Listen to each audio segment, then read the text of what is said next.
is Chief Corey of the Brookline Fire Department. Chief, the moment that I walked in the door, this became my house. I run this. I ultimately decide whether you keep or you lose your job. Which side do you think I'm leaning towards right now, Chief? Probably losing it. Probably losing it. Do you think I have the power to take that job from you? Maybe. You'd be goddamn right if you thought in your head right now that I have the ability to do that. The threat of that lawsuit alone was enough to get them to make sure they let you back and try and cover it up and keep it as low and quiet as they could while appeasing everybody. Do you think ANAIS was appeased? I have no comment on that. You better get some comments and some balls, my friend, because I'm telling you one thing. The moment this thing drops, they won't care about you, what you've done, the people that you've hurt. At that point, it's just going to be a tour de force. They're going to need a lamb, Chief. They're going to need someone's job to sacrifice. Do you know who that person's going to be, Chief Corey? It's going to be you. They're going to be calling from all over this beautiful planet, and they're going to want accountability, okay?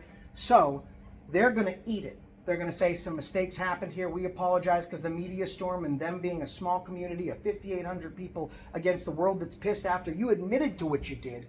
And then the lawyers for the town confirmed that you did what you did. You're going to have to go. Then ANAIS is going to get this grand welcome wagon. They're going to have her come in the firehouse. They're going to take lots of pictures on Facebook and say, look at what an inclusive community Brookline is. Okay? And then she's going to be a firefighter, and she's going to save lives despite the that you did, despite the bullying, despite the meanness. I don't know if you have kids, and I won't bring up if you do or ask you if you do, because I said there's a line, and I wish you respected the line of your job as much as I respected the line of mine. But I'm telling you one thing. If you ever bring a child into this world, or you have, it's a little girl, she's going to be faced with quite a few people telling her, no, you can't. And you seem like a proud dad. You seem like the type of guy that would get in someone's face and say, you don't tell my baby girl that she can't. And then you're going to sit down with her and you're going to tell her, baby girl, yes, you can. Yes, you can. Don't let anybody tell you that you can't. You told her she couldn't. You attempted to steal her voice. Do you recognize this? You allege Chief Corey made inappropriate comments about you about your weight and food choices, sexual choices, and impacts that your weight, food choices might have in your marriage. Denied you the opportunity to participate in firefighter training because of your age, gender, and family status. Made other inappropriate comments at the station regarding who was wearing underwear, her being one of them. People in Boston wearing clothes with their showing. You know about good-looking women. You would know. And name-calling, such as referring to another town employee as and instructed you to create an invoice on behalf of a third party. Is that what was substantiated in this investigation, Chief? No comment. Because they substantiated it right here, Chief. Yep. They said that they found that you had done that. What about now?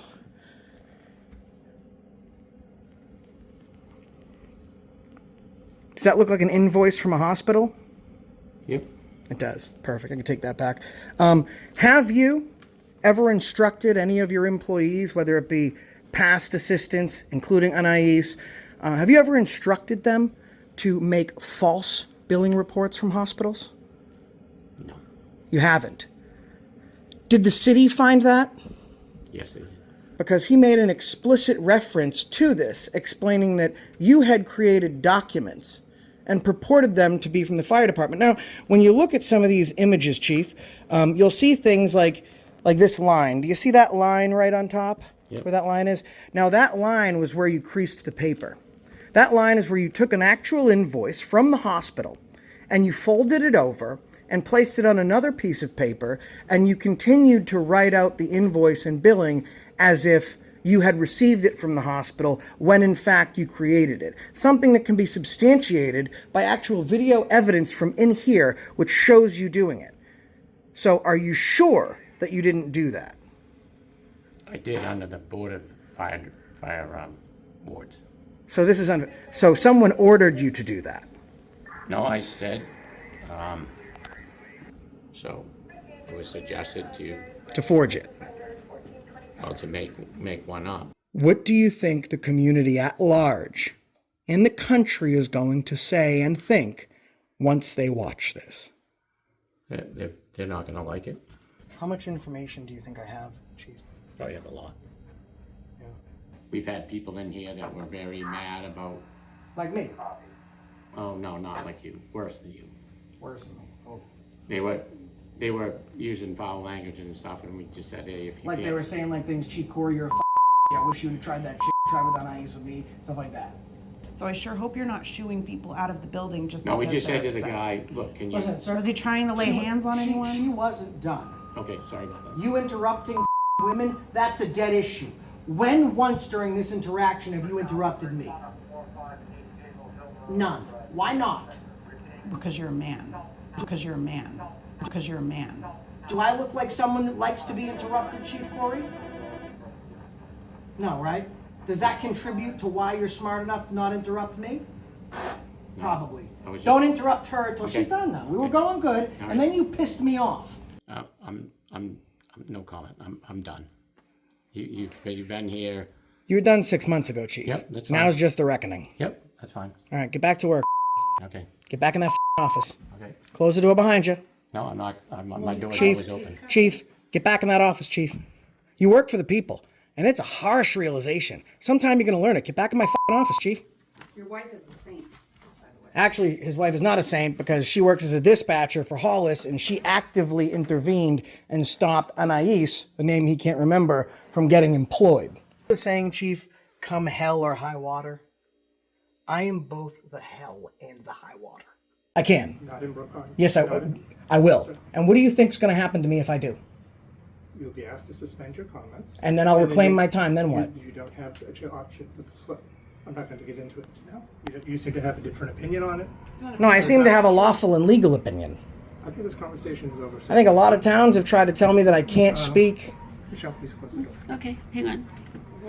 What do you have to hide from the public? Please close the door. I'm Michelle. just gonna Hey, guess just what? watch out. I'll be talking to you, and we're going to be having this conversation in public. You're going to try and make me shut up, and I won't. And no one's going to make me leave.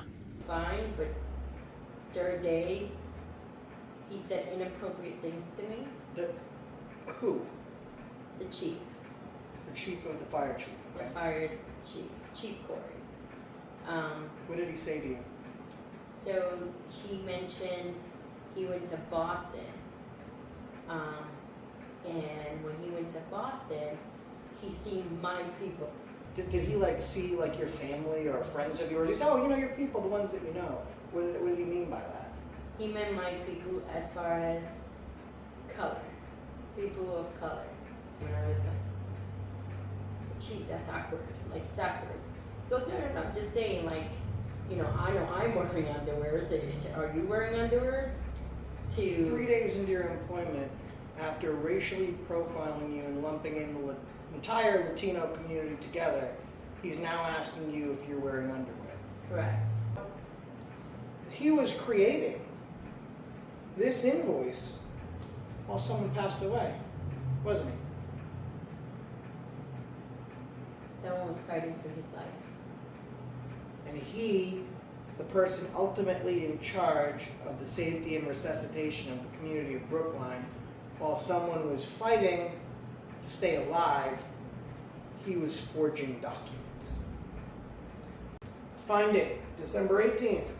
Charlie ordered ANAIS to create fraudulent bill that would bear the Southern New Hampshire health system header that would reflect what he needed to pay.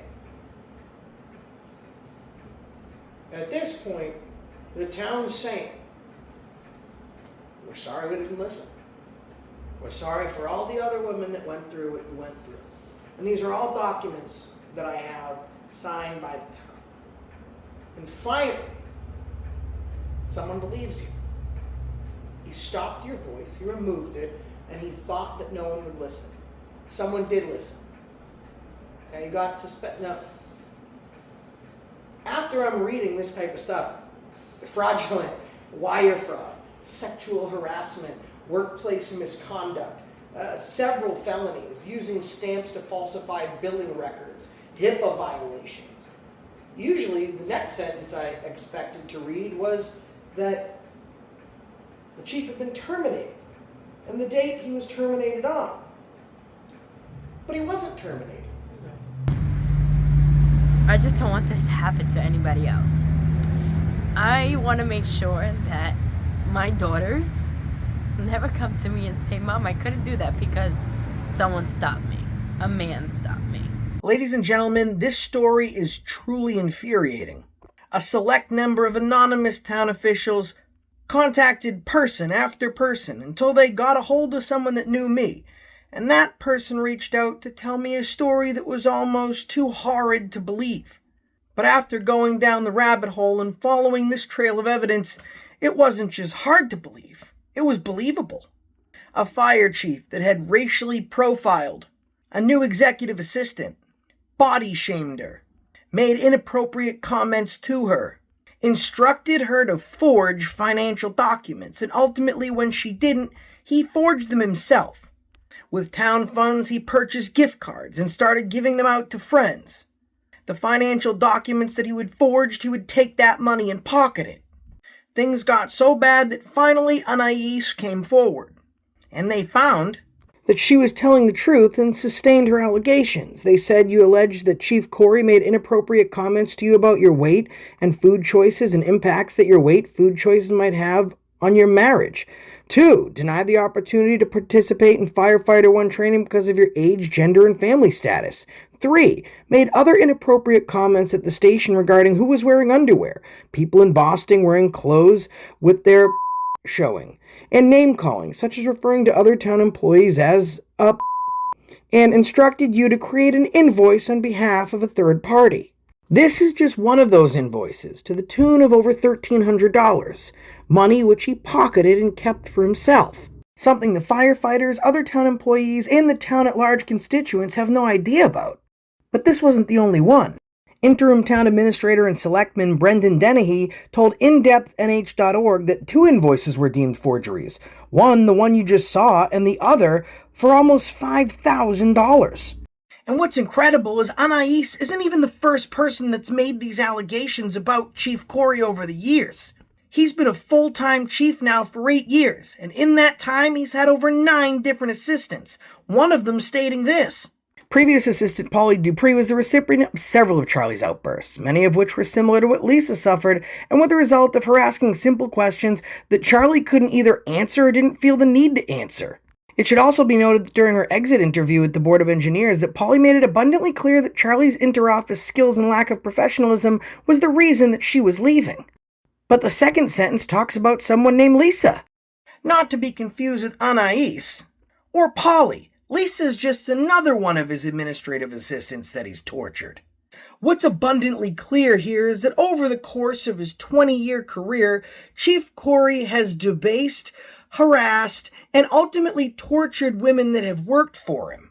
He's body-shamed, made inappropriate advances and comments, he's racially profiled, and he forged multiple financial documents. And I'm sure the Brookline police would love to get their hands on these documents, all felonies, but the biggest of all was his violation of the Whistleblower Act. The Whistleblower Act protects private and public employees. Should they be instructed to do something illegal, it protects them to come out and explain their experiences. And it's the municipality's job to make sure they insulate and protect that employee so no retaliation could happen. However, there was no protection and only retaliation. Chief Corey got a 6-month paid vacation from you, the taxpayers. And every day one of his friends would show up and harass ANAIS, reminding her that someday soon Chief Corey would be back, and when he was, there would be hell to pay. And the torture was so bad she ultimately left. She has 7 children. She's about to lose 2 of her vehicles, her home. She's wondering how to protect, fight, provide, and feed her family. All the while, Chief Corey is sitting pretty. And from everything I can gather, the town of Brookline seems to be protecting him. But there's only one set of people that haven't spoke up, and that's the community themselves. Major news outlets have covered his absence, but no one's known why he's gone, until right now. Now that ANAIS is brave enough to come forward. If you'd like to help her, her pay links are in the description of this video. But one thing's for certain, no one had her back then. The town doesn't have her back now, but we the people sure as hell do. Hey guys, so we're at the Brookline Fire Department in Brookline, Massachusetts, and this story is really something that's incredible.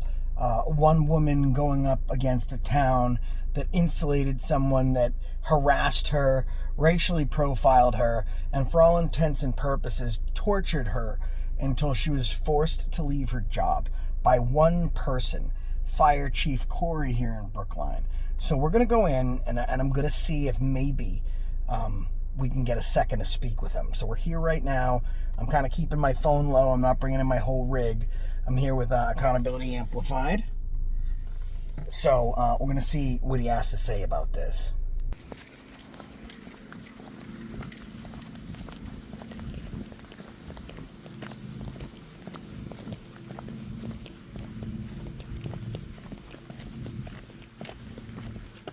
This should be locked.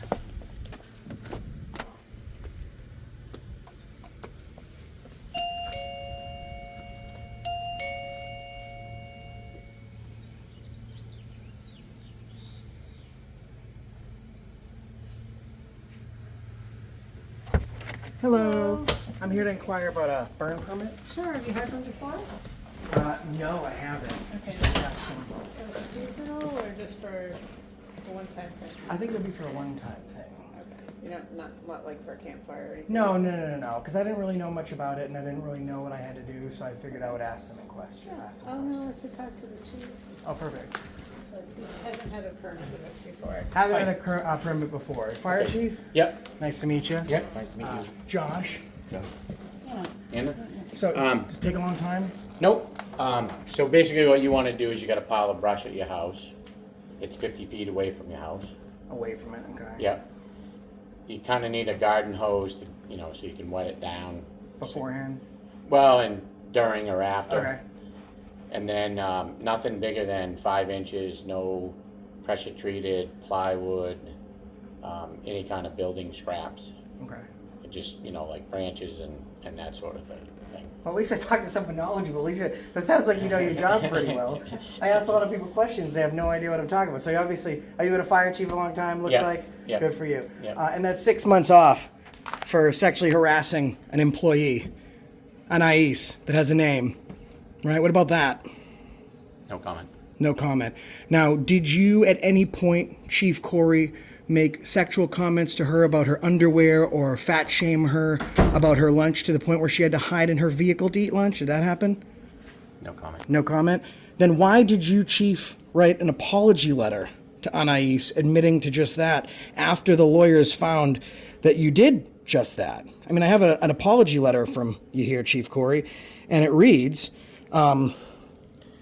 Dear ANAIS, please accept my apologies for inappropriate language that I have directed to you and for any pain and embarrassment that it has caused. I never intended to hurt you. I'm truly sorry. Why did you write that letter if you have no comment? You didn't do anything wrong. No, I did do wrong. I wrote Okay. my apology. Okay. I took my 4 weeks off without pay, and now I'm back to work trying to Fix it. Was it 4 weeks or was it a lot longer than that, Chief? It was 4 weeks of unpaid. 4 weeks of unpaid. And it was original, but how long were you actually gone? About 6 months, Chief, right? 5.5. 5.5 months. Now, this happened. Now, do you feel that it's appropriate what was done to her? Do you feel your behavior as a leader, as a chief, was appropriate? No comment. Now, did your own town conduct an investigation into this matter, Chief Corey? Yes, they did. They did. And what were their findings? It's due to be released. I don't think we have to wait for it to be released, Chief Corey. I have the findings here. Now, the town of Brookline has no idea why you were gone. What do you think they would feel when they found out these findings? They do. They have the report. And Okay. the Board of Fire Engineers has the report. Do you recognize this? You allege Chief Corey made inappropriate comments about you about your weight and food choices, sexual choices, and impacts that your weight, food choices might have in your marriage. Denied you the opportunity to participate in firefighter training because of your age, gender, and family status. Made other inappropriate comments at the station regarding who was wearing underwear, her being one of them. people in Boston wearing clothes with their asses showing. You know about good-looking women. You would know.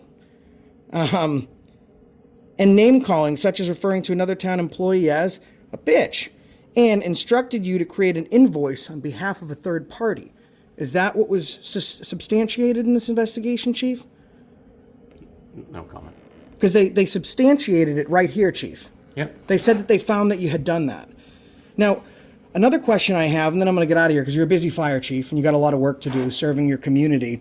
Maybe, because I don't know the lingo. Like, I'm not here to harass. I'm being very nice. I'm not swearing at you. I'm just asking you some questions. You know what I mean? Yep. Until you're rude to me, I'm not going to be rude to you. No, You haven't earned I'm that not gonna from be rude me. to you. Excellent. I'm glad to hear that. Now, Chief, another question I have is, can you tell me what that looks like to you?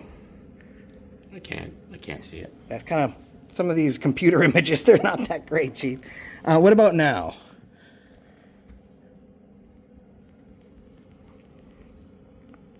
Does that look like an invoice from a hospital?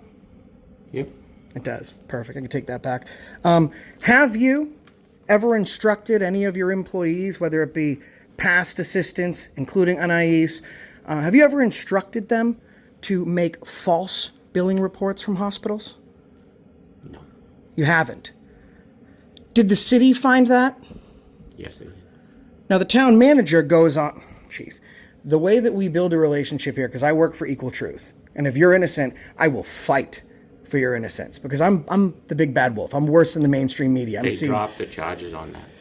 Well, but the town administrator doesn't quite feel that way, does he? Because he made an explicit reference to this, explaining that you had created documents and purported them to be from the fire department. Now, when you look at some of these images, Chief, you'll see things like this line. Do you see that line right on top? Yep. Where that line is? Now, that line was where you creased the paper.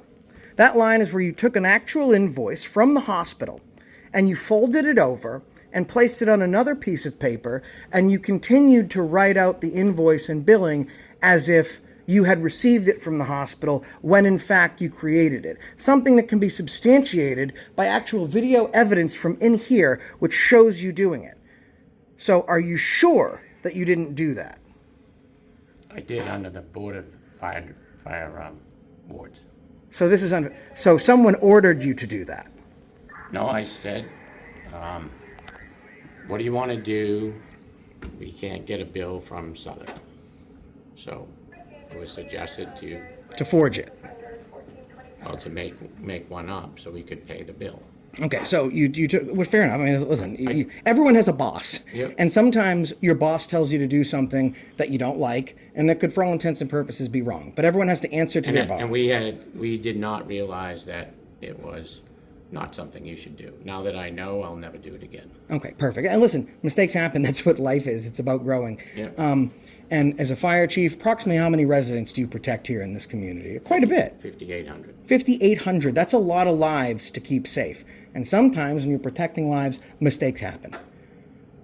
Now, as far as being chief, how long have you been chief here?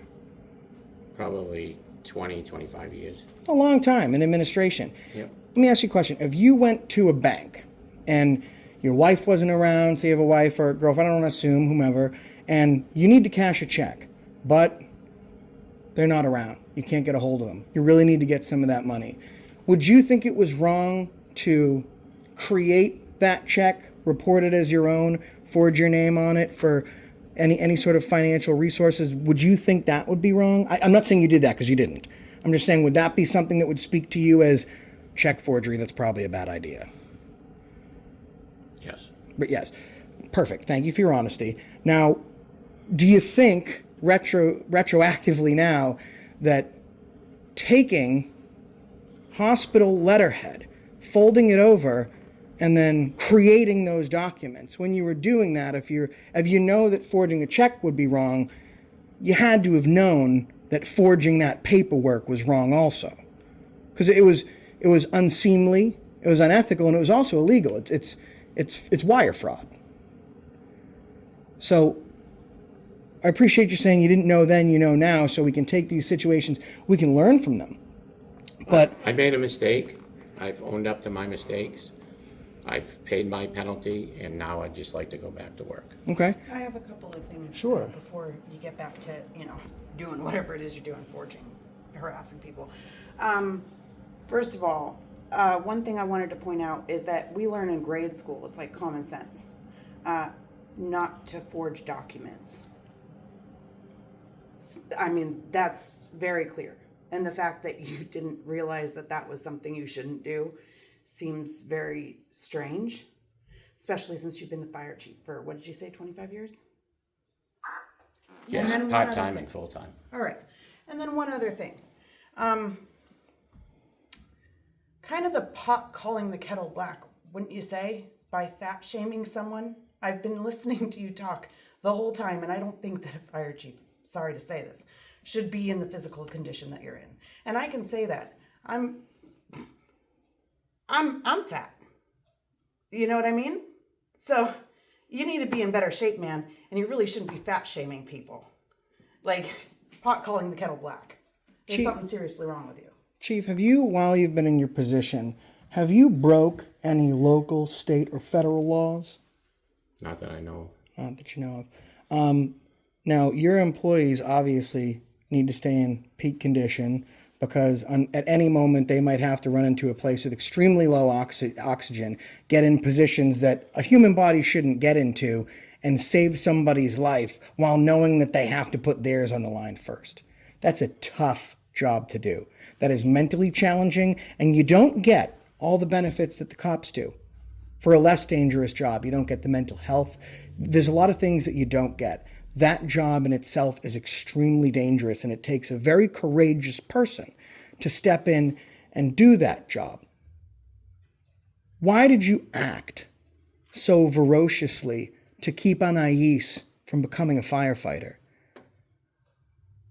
If you read the report and my lawyer's comments, you'll get the information. I have all the reports, and I would rather hear it from you, give you a chance to speak your truth. My lawyer and I rebutted to the ANAIS becoming. Her name is ANAIS. ANAIS. Okay, let's How because long has she worked here before she 2 months. left? 2 months. You had 2 months to learn what her name was, and you still haven't got it right. That's so disrespectful. A chief of all people. yeah, and she has a voice, Chief. Firefighters need to go get checkups. Yeah. Make sure that they're in good shape, because if they're in bad shape, they're putting two people's lives in danger, at least theirs and whoever it is they're trying to save. These firefighters went to the hospital to get physical exams. Their own insurance was billed for that and paid for it. Can you tell me, while one of these, I guess the best way to say it is forgeries, is you actually billing, purporting that their insurance did not pay for it, and you submitted that personally to the city? Where did those funds go?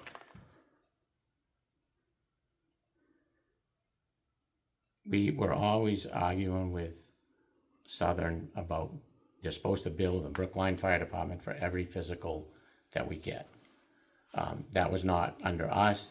That people would bring their bills in, and we would take like 5 or 6 times to get it straightened But their out. own insurance covered them. They went into the hospital, their insurance covered them, and you put the bill forward as if their insurance didn't cover them, and you handled that personally. Now, I didn't just hear about this yesterday and decide to get up and cover this story. Okay, I have 200,000 followers, 90 million views. I'm translated in more languages than there are states in this country. We were always fighting with Southern not to bill the individuals, to bill the town of Brookline. How many other employees before ANAIS made allegations against you about similar behavior, either to you or to staff within the town, including the select board?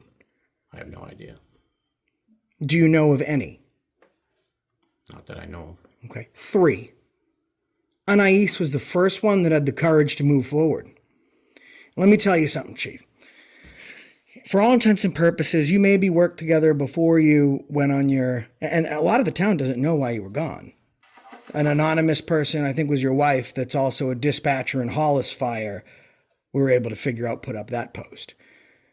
What do you think the community at large in the country is going to say and think once they watch this? They're not going to like it. How do you fix it? How do you repair what you broke, being a coward and a bully? Because the energy that you brought to that woman, you're not bringing to me. And I don't know if it's because I'm a lot taller than you and I got tattoos, and it's probably extremely clear to you that I will take none of your bullshit. And if you ever try some bullshit, it wouldn't work. So I don't know if that's the difference, but what made you think that you could take a woman, a mother of multiple children, that now, who was so afraid of you returning, you had your friend come in here every other day to check up on her and to speak to your assistant chief, acting chief at the time, to remind them who was in charge. And you would always talk to your employees. I've heard this from multiple employees, chief. You would point to that fire badge, that representation of your responsibilities to this community, and you'd say, what? This is my house, right? This is my house. I didn't say it was my house. It's our house. That's not what you said, chief. That's what I Okay? said. You were even recorded. Now, unless that recording was distorted, which it wasn't because I ran it through algorithm software. See, there's small lies, big up to big ones. And when you tell the truth, you don't have to ever worry about what lies you told. You can't record somebody unless you're telling them you're recording them. Actually, I'm going to that's not true. Right, so for example, you have recording devices, and it says right here, chief, surveillance cameras are in use. Yep. So this is a public building. You're acting in a public capacity. So let's say I was an employee here and I walked into your office, I had my phone in my pocket, and I recorded a conversation with you. That would not be a violation of the wiretap law, chief. And a lot of those recordings are coming out. I got 5 of them right now, almost over an hour and a half long. You know why? 2-party, right? You have to notify someone else that you're recording, right? So the moment that I walk in here and it says surveillance cameras in use, you're notifying me that you're recording. I'm accepting that and continuing that recording. We're so not you recording, can. We're videoing. The same thing. That's the same. Okay. Same thing. I don't know the laws. And it's fundamentally, besides being protected by the First Amendment to the United States Constitution and the New Hampshire Constitution, this is common sense that's combined with factoids of years worth of case law and holdings and findings. So your worst enemy for those recordings coming out is the notification telling someone else that any sort of recording is in use. Now, I'm going to ask you one more time, because I'm a fair guy, and I don't think I'm not calling you names and stuff. I'm trying to get to the bottom of this. Have you ever pointed to your badge that's stitched on your uniform and said, this is my house? I've never referred to it as my house. You referred to it as your house. Chief, ANAIS didn't lie. The recordings didn't lie. Okay?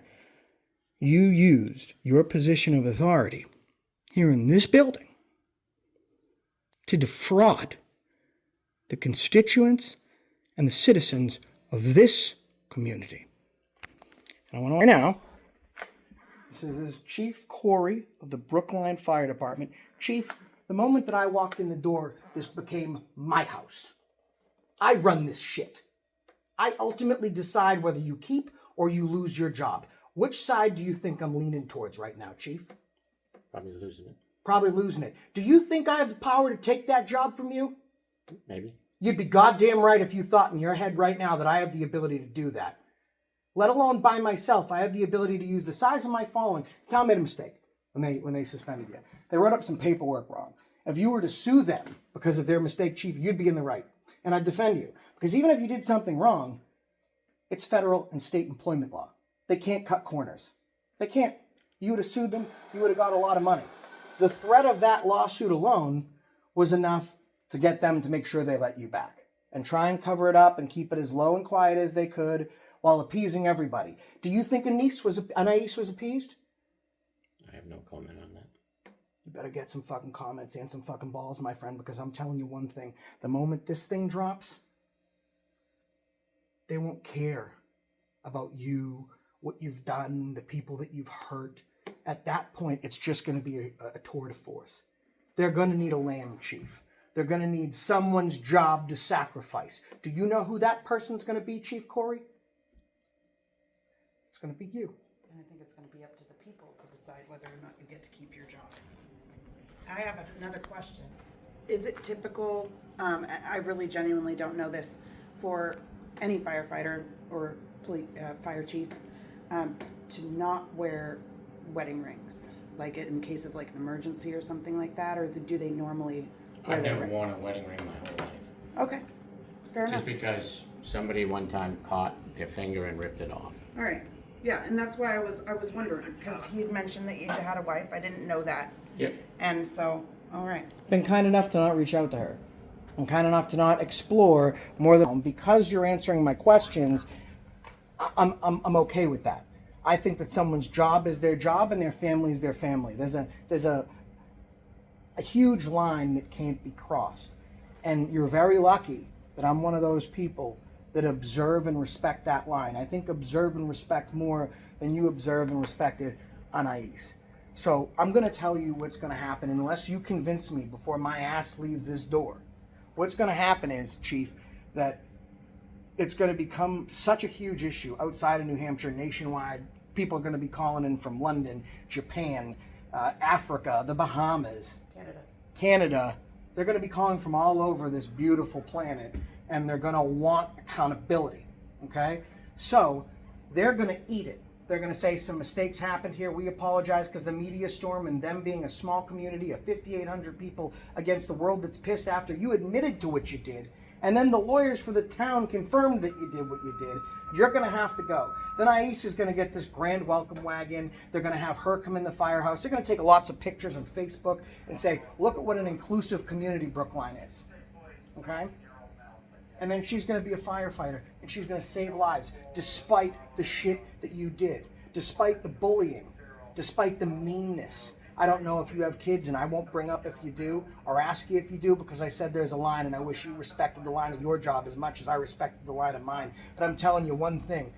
If you ever bring a child into this world, or you have, it's a little girl, she's going to be faced with quite a few people telling her, no, you can't. And you seem like a proud dad. You seem like the type of guy that would get in someone's face and say, you don't tell my baby girl that she can't. And then you're going to sit down with her and you're going to tell her, baby girl, yes, you can. Yes, you can. Don't let anybody tell you that you can't. You told her she couldn't. You attempted to steal her voice.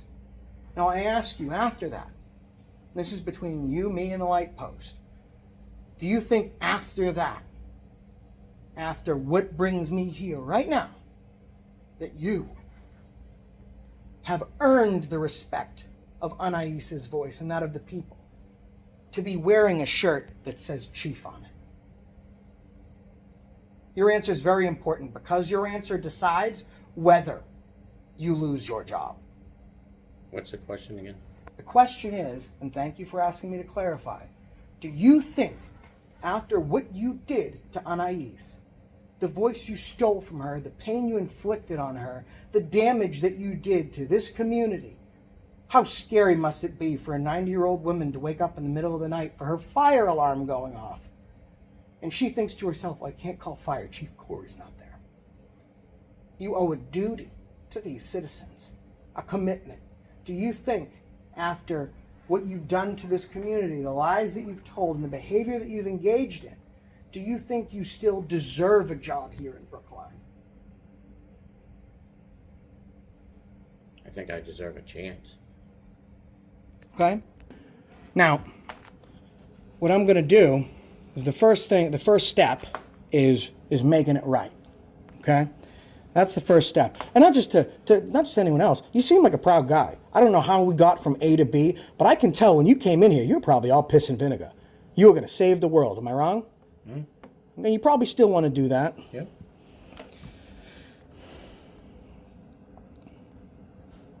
And I want to give you a chance to save that job. What do you think about me calling ANAIS right now?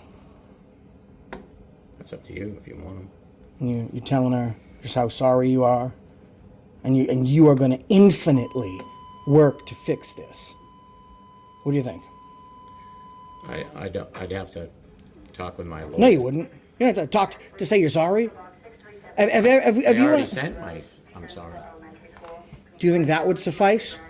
Do you think the 2 sentences in this apology, Chief, suffices for after the months of torment that you inflicted on this woman.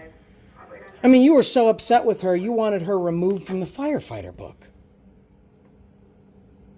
It couldn't get printed until you got your way and printed out a line that thanked her and welcomed her for joining. No, I had nothing to do with that. Okay. That was the Board of Fire Engineers, When's the last time you spoke to ANAIS? the day I left. The day you left. You're a fucking liar. I was sitting with her an hour and a half ago and you texted her about a job. I did not text her. You didn't text her. No. You didn't email. Nope, I did not email Okay. her, I did not text her. Your name at the bottom of it, Chief. Oh, and somebody else did it, because I did not. Somebody else, they broke in. I mean, that's important. We're gonna have to check the computers. We're gonna have to figure out who's I breaking did- I into your did not. office. I have had no contact with her since, whatever the day was that I left. All right. I picked So, up my stuff, I left, and I haven't talked to her since. do you mind if I step into my office for a moment, please? Just like to look around, see what you mind? You don't mind. Thank you very much. I'm not going to be looking at your computer or any otherwise sensitive information. I want people to get a sense of what this office represents. I can promise you, none of your paperwork's going on here. What this office represents, what it means to the people. Chief, you sit in this office. Do you think right now, after everything you've done, you deserve it? Do you deserve Chief Corey? I did my apology, I asked you if you deserve it. think I deserve a chance. I made a mistake in 47 years of being here at the department. This is the only thing that ever happened, and It's not. Things. It's not. 3 other employees before this one have made reports we've been able to verify through records requests, Chief. This is not an isolated case. Okay? And I got to tell you something. It takes some graduation. You don't bring up women's asses, fat shame people, and then sexually harass one of your employees just out of nowhere. That takes graduation. You work up to that. This is not an isolated incident. I don't know of any other people that have had complaints against me. It's just the only one you got caught. I'll step out of your office. So I don't want to get into your paperwork in here. Now, excellent point. The staff here. Let's just talk about the fire department itself. Yep. Do you have their support? I think I have probably 3/4 of it. 3/4. Would you be more comfortable with maybe slightly over 1/4?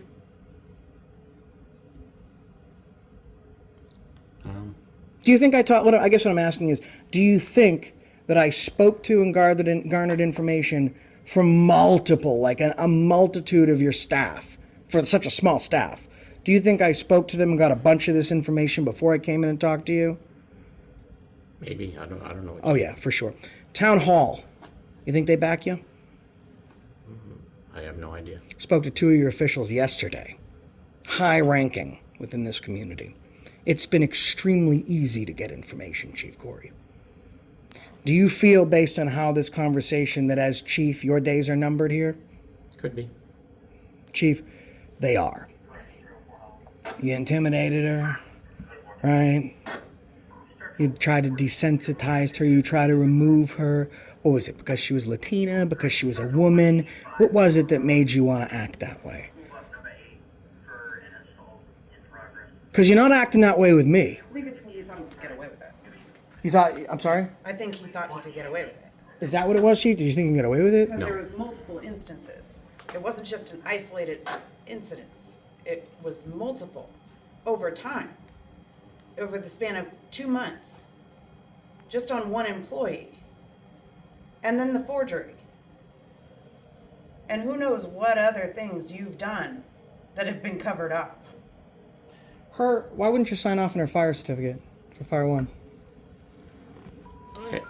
I told her that because she was a part-time employee making 33 hours, that we would end up having to pay her overtime to go and put her into full-time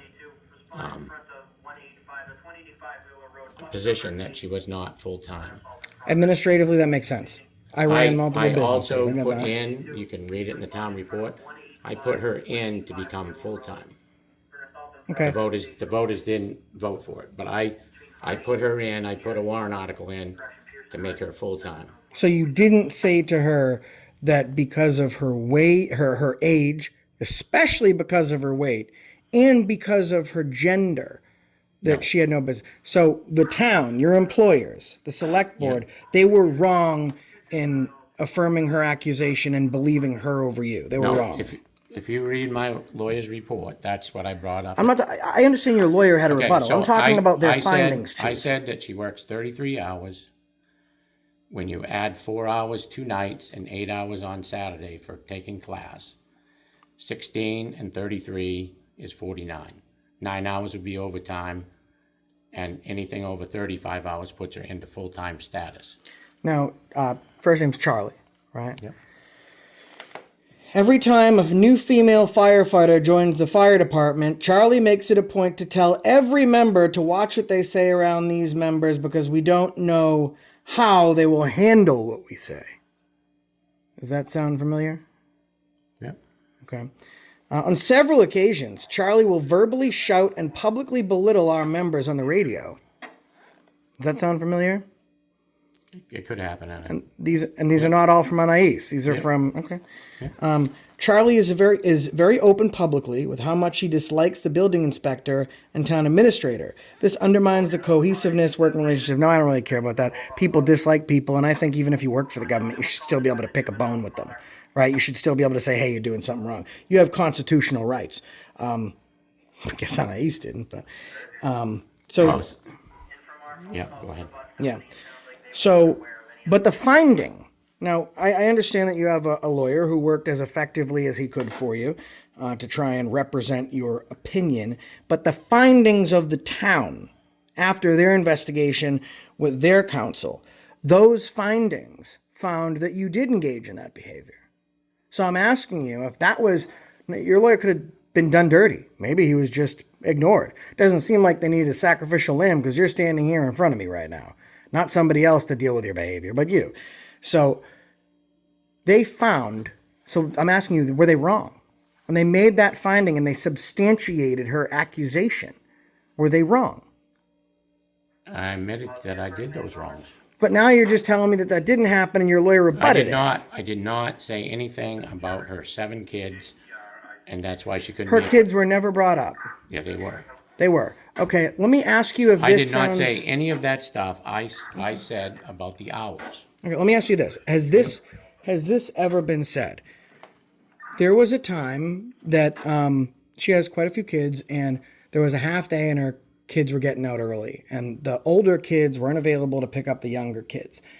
And obviously that can be frustrating for a boss. Like, listen, I employ you. We got babysitters. We got all these other options. Like, we save lives here. Like, that might not. Oh no, I let her anytime. Let me finish. Yep. Let me finish. Okay. Yep. Now, I'm hearing that you said it's not like they're going to get kidnapped if you don't pick them up. And not every kid that gets kidnapped gets raped. I did not say that. Did not say that. I hope so, because that would make me very angry with you, Chief. I did ask her if, because originally she said she had a neighbor that was going to watch her kids. But anytime she said she needed to go home for her kids, I said go ahead and go, because here at the fire department we always figure family is above everything else. Okay. That's, at least I heard that. I'm a family man.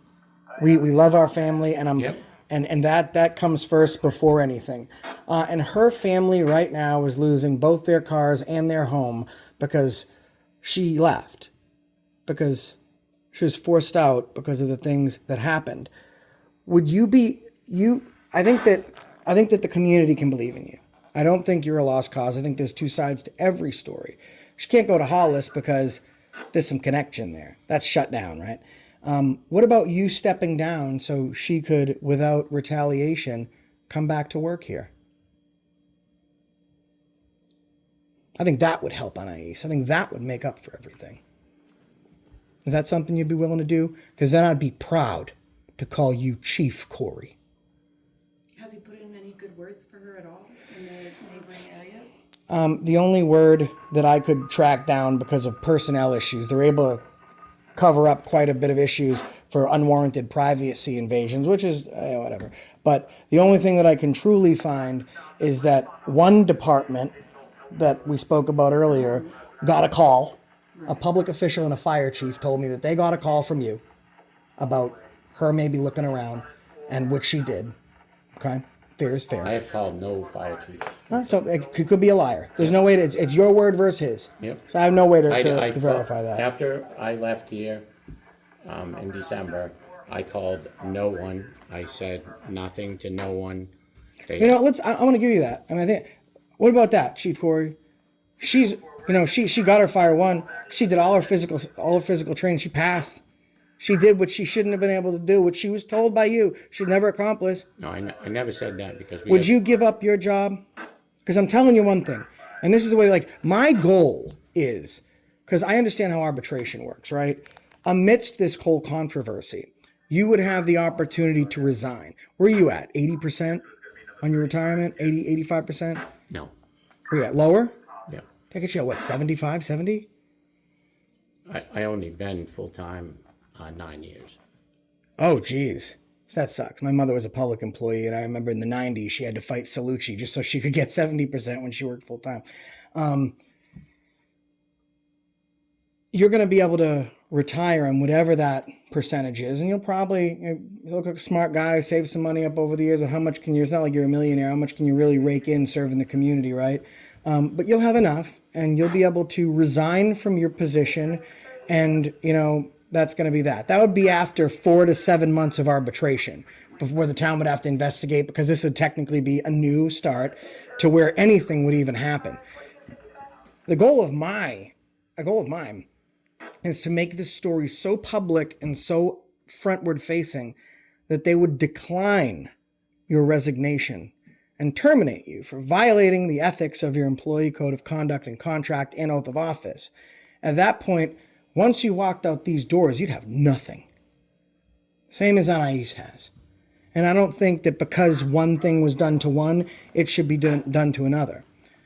But if you resign, this is just your choice. I'm just giving you options here. I think it would be excellent optics, and it would be a good way for you to engage in contrition if you resign.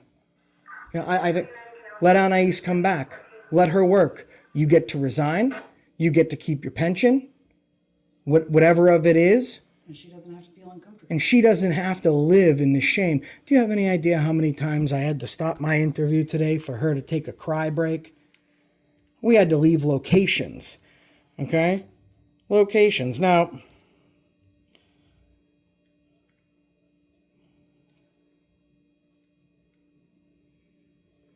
an hour and 28 minutes. I sat down, not including the cry breaks. Our kids are going to starve, Corey. She's losing her cars, her home. You did this. You could fix it. And that's your call. Is that something you'd be willing to do? Resign your position? She gets to come back. The community knows that maybe you screwed up, but you did the right thing. You owned it. You did what I teach my kids to do. You take your mistakes, you stare them in the face, you put them up on a pedestal for the whole world to see, so they know and they believe they're big enough to overcome those mistakes. And then you go somewhere else and you paid your contrition. I'm not going to follow you around the world. I'm a reporter. My job isn't to be a private investigator, although I think I'd be damn good at it. Is that something you'd be willing to do, Chief Corey? I'll have to think about it. So when you think about it, you're saying you're going to think about it. Those doors are never going to open for me again, and it's going to be left a dead issue. Don't bullshit it, Chief Corey. I've been doing this a lot longer than you've been doing that. Those doors will always be open. That's not true. That's not true. The moment I walk out of here, Chief Corey, you're going to instruct your staff to never allow me into this building again. No, I'm not. This is a public building, and if you want to come in, you come in anytime you want. Why is the door locked? We keep the door locked because of safety. Okay. So, when someone rings the bell, we can look on the camera and see who it is. Right. There's more and more of that kind of stuff. We've had people in here that were very mad about, Like me. oh no, not like you, worse than you. Worse than me. Oh. They were using foul language and stuff, and we just said, hey, if you Like they can't- were saying like things, Chief Corey, you're a fucking pussy. I wish you'd have tried that shit you tried with ANAIS with me. Stuff like that. I don't know what they said, I don't Right. remember, but we did ask the guy if he couldn't control himself to step outside. So that's why we have a door that's locked, same as most. I do understand that you know, people being angry, it can be a concern. However, if someone's upset and they use foul language, that is their right to do so. So I sure hope you're not shooing people out of the building just No, we because just they're said to the upset. guy, look, can you? Listen, sir. Was he trying to lay She, hands on she, anyone? she wasn't done. Okay, sorry about that. You interrupting fucking women, that's a dead issue. When once during this interaction have you interrupted me? None. Why not? Because you're a man. Do I look like someone that likes to be interrupted, Chief Corey? No, right? Does that contribute to why you're smart enough to not interrupt me? Probably. Don't interrupt her till she's done now. We were going good, and then you pissed me off. I apologize. So, and see here, he's angry. Are you going to let him back in? Because he's upset. It's a public building, we let everybody in. I mean, obviously, if somebody had a gun or a knife, Right. we would not let them. So but you've shooed people out for foul language. No, we haven't chewed anybody out, we just asked the guy if he could bring it down. Okay. That's So, what we did. okay, so. We never really chewed anybody out, you know, but. Oh, I do- God. Who made this for you? Yes, I already saw that. I took a picture. Chief, who made that for you? One of the firefighters' kids. Okay. One of the firefighters' kids. If I went up to one of the, which I would never do because kids don't need to be subjected to the adult stuff, right? That's for the grown-ups. But if I went up to that kid and told them what you did to a woman and a mother, do you think they'd regret making that sign for you, Chief Corey? I have no idea. I can guarantee you they It would. was a girl that probably made that. Was it a little girl? I don't know who it was. I It's just, very You- artistic. It's a very girly like pose. Yeah, you had 6 months, Chief Corey. You know, it is what it is. I can't force you to do anything.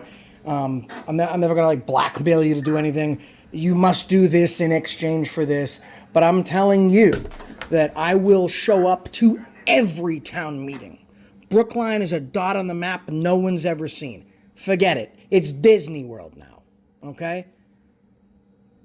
Every single meeting and no retire. That's what I'm going to push for as an advocate for justice.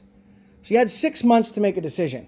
I'm walking out this door right now, Chief Corey, and your answer makes me feel better, depending on what the answer is. It makes me feel like you've been fighting back tears this whole time. You know you fucked up. I believe it. I'm waiting for you to own it. I'm waiting for you to fix the destruction that you've caused in this community, Chief Corey. Okay? I am the righter of wrongs. I come bearing an unbearable weight. And I shoulder it to try and fix this. Not just for ANAIS, but for this community. And I'm not out to get everybody. I don't know if you've heard of me or if you've seen me, but I did a I video. saw you like 6 months ago or a year ago here. I went to the police department, had an excellent interaction with the chief. Yep. I got cuffed. Yeah, I threw her in a cell. I am for public service. I am for a limited, accountable government.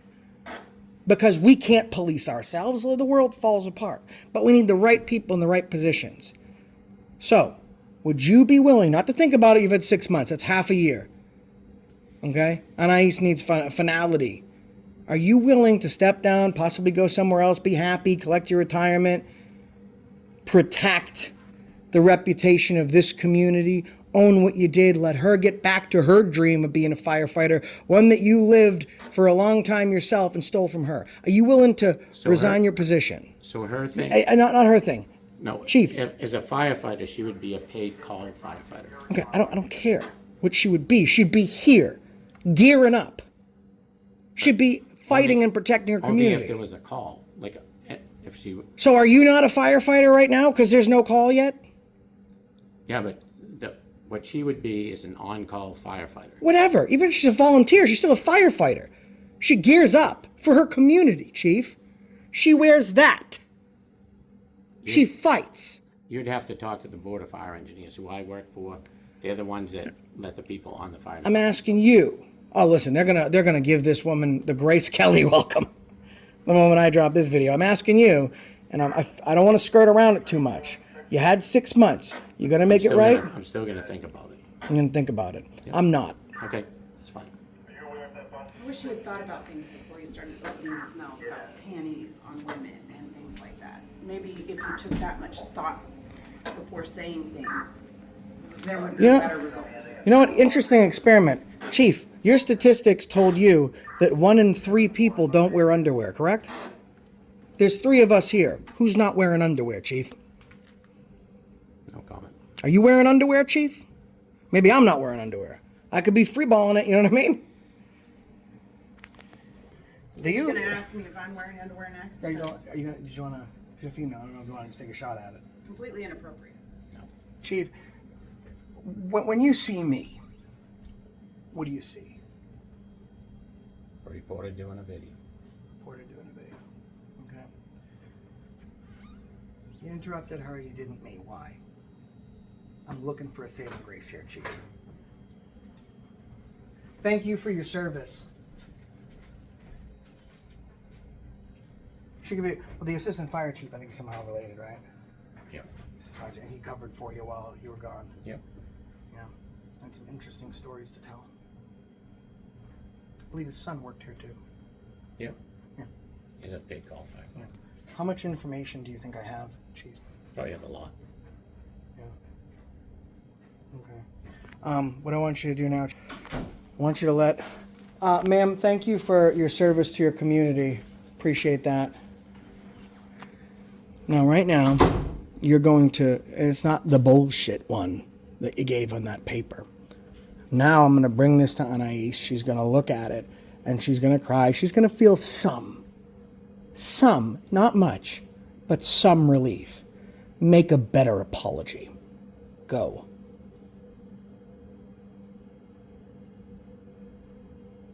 I apologize once. I'll apologize again. I'm sorry for the things I said, and Why are you sorry? because it wasn't good. Who are you sorry to? Who are you sorry to? And a niece. ANAIS. You apologize to ANAIS. Her name is ANAIS. And normally, So try, an apology we start. yeah, try it again. ANAIS. Okay, I'm You might as well get to know that name because it's going to be fucking repeated a Okay, lot. that's fine. I have enough evidence to go to the police department right now and get you for wire fraud. Okay. He's obviously been getting away with it so long, he's not even afraid of it anymore. Yeah. That's what it shows to me. What I would be hearing is I apologize that I made for her feel uncomfortable. I apologize that as a parent and as a responsible member of this community with a leadership role, that my actions directly resulted in her inability to take care of her family, to engage in depression.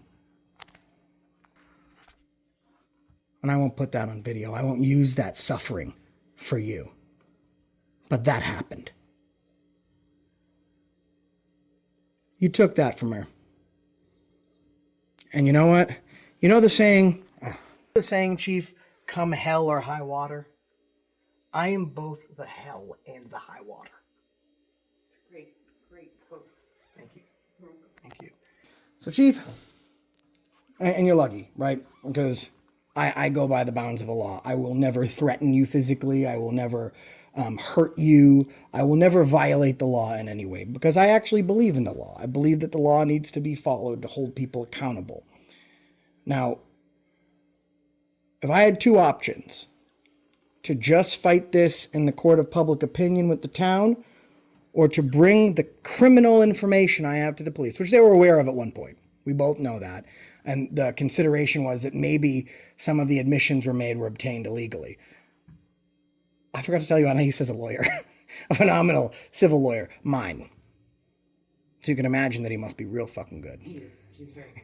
Already sued 2 public municipalities for me. So if you had a choice, I fight this in the court of public opinion and see how it shakes out, or I go to the police department and unload my plethora of evidence, which I have alphabetized and organized and timelined to a point where a toddler can look at it and then find wrongdoing. What would your choice be? If I gave you that option. I'm no comment. I'm done. You've been here. You were done 6 months ago, Chief. Yep, that's fine. Now's just the reckoning. Yep, that's fine. All right, get back to work, fucker. Okay. Get back in that fucking office. Okay. Close the door behind you. No, I'm not. My door's Chief, always open. Chief, get back in that office, Chief. You work for the people, and it's a harsh realization. Sometime you're going to learn it. Get back in my fucking office, Chief. Your wife is a saint, by the way. Actually, his wife is not a saint because she works as a dispatcher for Hollis, and she actively intervened and stopped ANAIS, the name he can't remember, from getting employed. What I mean is she's a saint for staying with him, but obviously she's condoning his behavior. And she, yeah. You know what, Chief? Before I leave here, shut this door. I don't want the public to see you and lose faith in their community. Shut this fucking door. My door's always open. You know, guess what? Now it's closed. Shut the door, Chief. I'm not shutting my door. Shut the door, Chief. No. Shut the door, Chief. So do you shut it when you're forging things? No, my door is always open. Oh, I'm so sitting even when in you here, my forge door's stuff. always open. Yeah, when he forges, the door is always open. When he's sexually harassing people, actually, that's true. When he's sexually harassing people, the door is always open, which is why we have so many witnesses. The door is always open. Chief, just you on duty or any other firefighters here? I want to thank them all for their service to their community. There's no one else here. Just you? Yep. You JP's at a you got the helm right now. That sucks for these voters. This woman here, is she the one that replaced ANAIS? No, they're currently searching for a new administrative assistant. she's filling in. She's filling in, and she's the daughter of the former acting fire chief and current assistant chief. Oh. So, We yeah, got some stuff on that too. we got lots of stuff. That's why she was so cringe. Yeah. She shut the door immediately. Let's make sure everything looks up to par here. I don't need any. Hello. You guys heading out or what? Yeah. I just. Hello. Hi, it's really offensive. They just call you cringe? Your language, yeah, you've been really offensive. cringe? Fuck, shit. I don't know what cringe means. So how is that offensive if you don't know what it means? I wasn't talking You want to talk about? that word. Hey, you know what? I haven't said any foul language the whole time I've been I there. didn't so say you Yeah, did. you did. You said Who you did? guys. I'm just. You know what's letting- cringe? it's Anais being sexually harassed. What are your feelings on that? Talking over me. That's right. You I'm were a citizen. I first. run this shit. Why? What about Anais? I'm sorry. Was that cringe? I had no Was problem him with making that. comments about her underwear cringe? Was I don't- him weight I shaming her didn't cringe? talk about any of this stuff. I was just trying to let you know. Okay, well, get that back to I work. was If I need in- you, was I will in tell my you. office, Go. And I was asking Bye. you Ask for to you. stop talking. Bye. like We this didn't ask because for you. Go it's really away. offensive. Stop talking Go like away. you're It's a public cringe? place. You're cringe. I said you're cringe. I don't even know what that means. Okay, so then how is it offensive? Again. I was hoping you were. I don't really care what you hope. Chief, there's some toilet paper on the ground of the bathroom. I need that picked up. Okay, I expect that when the citizens come into this building, they see a clean one. Okay, thank you. I was talking about now, Chief. There needs to be some real leadership in here, some real supervision. Probably going to get somebody else to pick up the toilet paper because it's too beneath him. I mean, if Anais was still here. Now, maybe he wants to hire back Anais to come pick up the toilet paper. Would that have been her job? Probably would have been her job. Goodbye, cringy lady.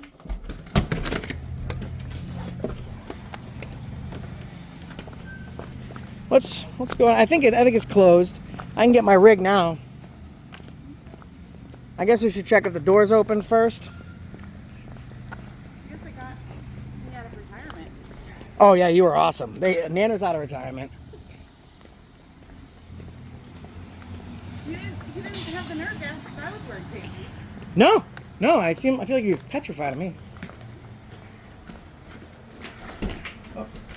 Hey, how are you? Guys, No, we're closed right now, You're closed. but I just thought if I could help you, I would The do door's so. open.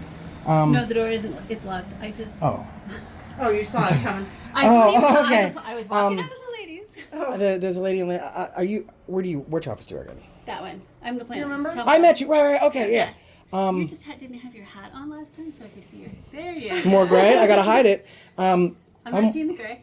God bless you. Looks very like nice. blonde to me. You have a Sure. employee that used to work here, and I'm not asking you to Okay. comment. No. Her name is Anais. I don't know if you know her. She used to work for the She's fire to the department. fire department. And then the fire chief mysteriously had a 6-month leave of absence. Yes. Did you know? Like, I'm not asking you to tell Oh, me. no, tell I'm me. just Just asking. ask Like, your did you questions. know why he took a 6-month leave? What I know, and I'll tell you what I know, is that it had to do with a personnel issue. Yeah. And so that means that, yeah, I don't get to know anything. So this is, and I apologize. Michelle Dakota, town planner. No. Okay, sorry. No. Is I there apologize for what you're about to hear. This is why he took.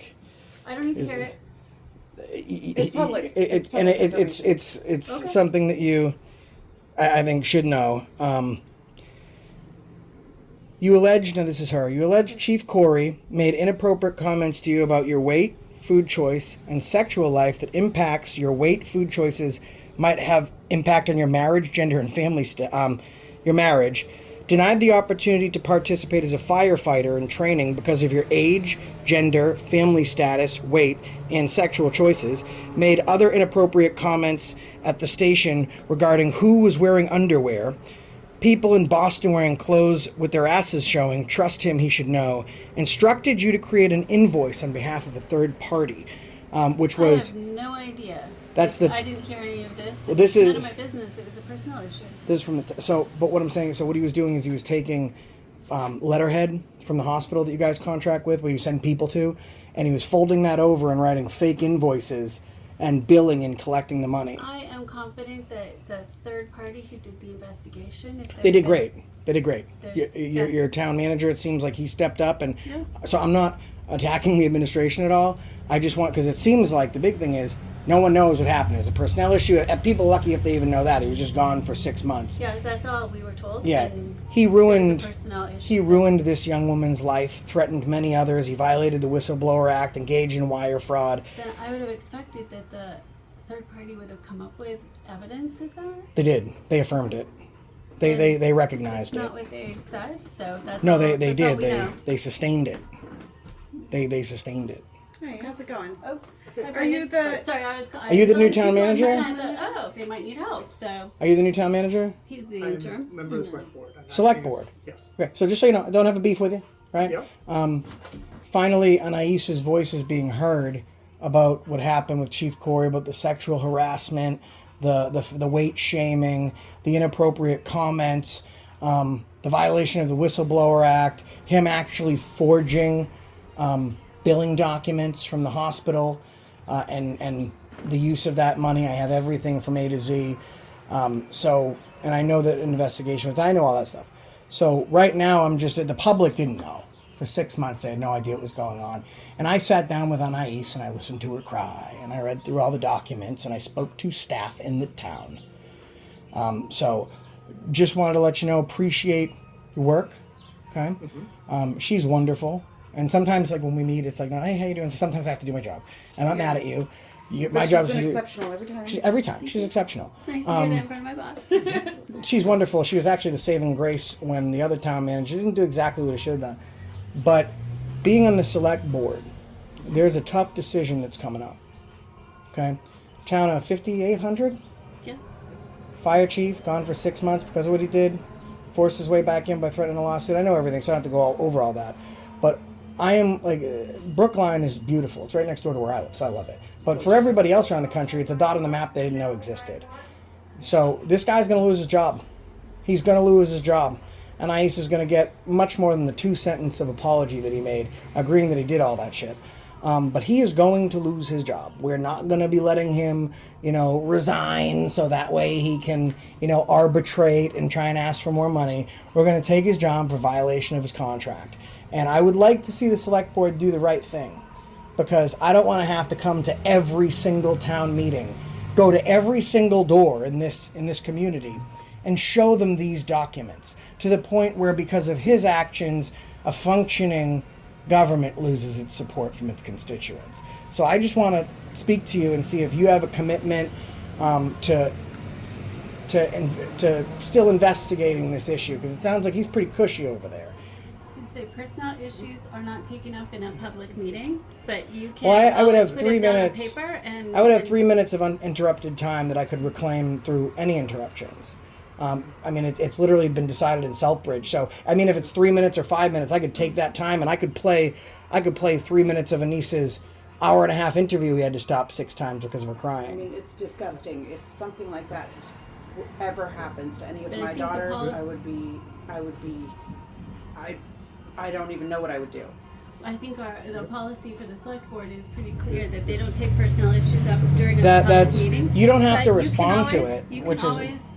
always put it in writing, and they'll take it But up. that's the not beauty in- of it. He doesn't have to respond to it. He doesn't have to respond to me. But the Constitution can't trump select board, opposition or opinion.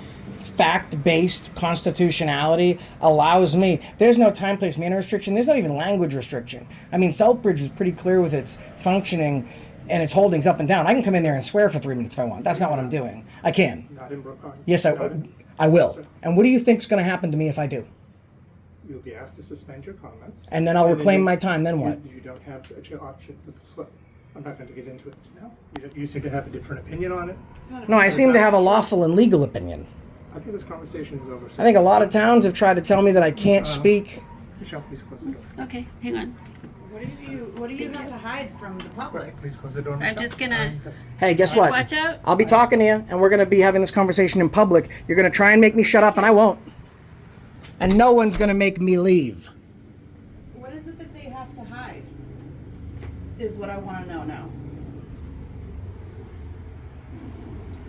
They're silencing our voices.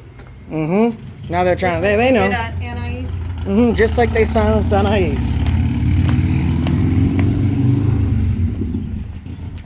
Let's go to the PD. So we're at the Brookline Safety Complex, home of the Brookline PD. I'm going to talk to him.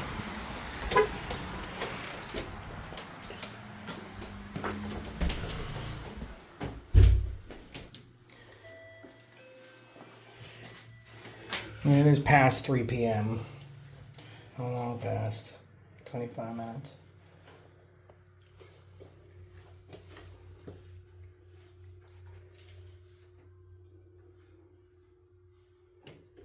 Just come back tomorrow.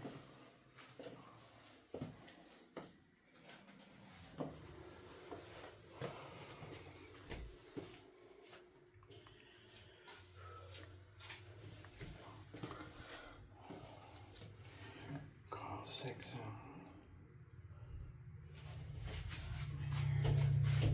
You can just go out. Yeah, thank- Just give me some air.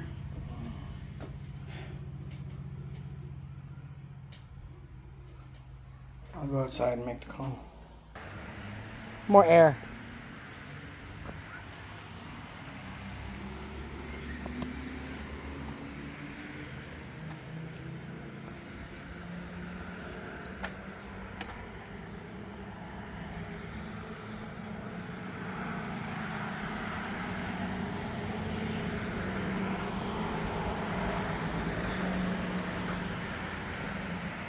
I tell you folks, there's some rabbit holes that are worth exploring. This rabbit hole that Brookline has gone down with ANAIS was not worth exploring to them. In my humble, albeit if limited, opinion, I married a woman, I have daughters, I have a daughter on the way, and my job as a father is to make sure that no one, whether it be a woman or a man, tell them that they can't do anything. And when I was listening to ANAIS speak, I was picturing like my kid, like in horror, if my kid had to call me and tell me that she went through what ANAIS went through. That is a horrifying thing to have to go through. She's losing her vehicles, her home. She is going to all these different fire departments. She's qualified, and no one will take her.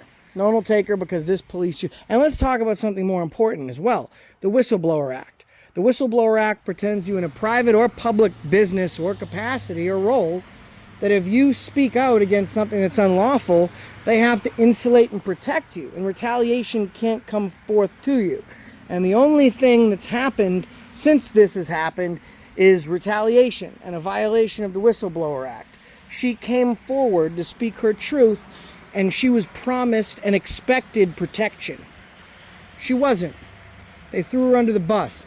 And oftentimes, I can't tell you how many times Banana in the past would tell me it's because I'm a woman. And I'm like, oh, well, maybe society has grown enough that someone's sex doesn't define their treatment. And I began to look at what she was telling me, and she was absolutely right.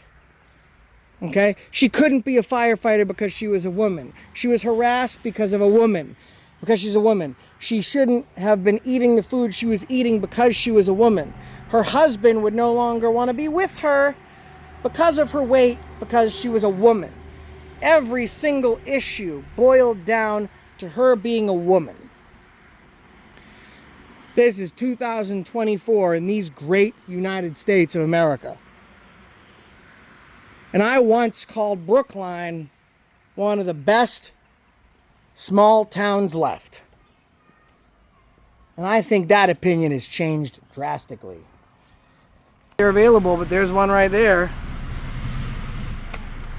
See if he's coming to give me. I asked for a supervisor. I don't know why I would have to drive around. Oh, it's a guy that I spoke to before.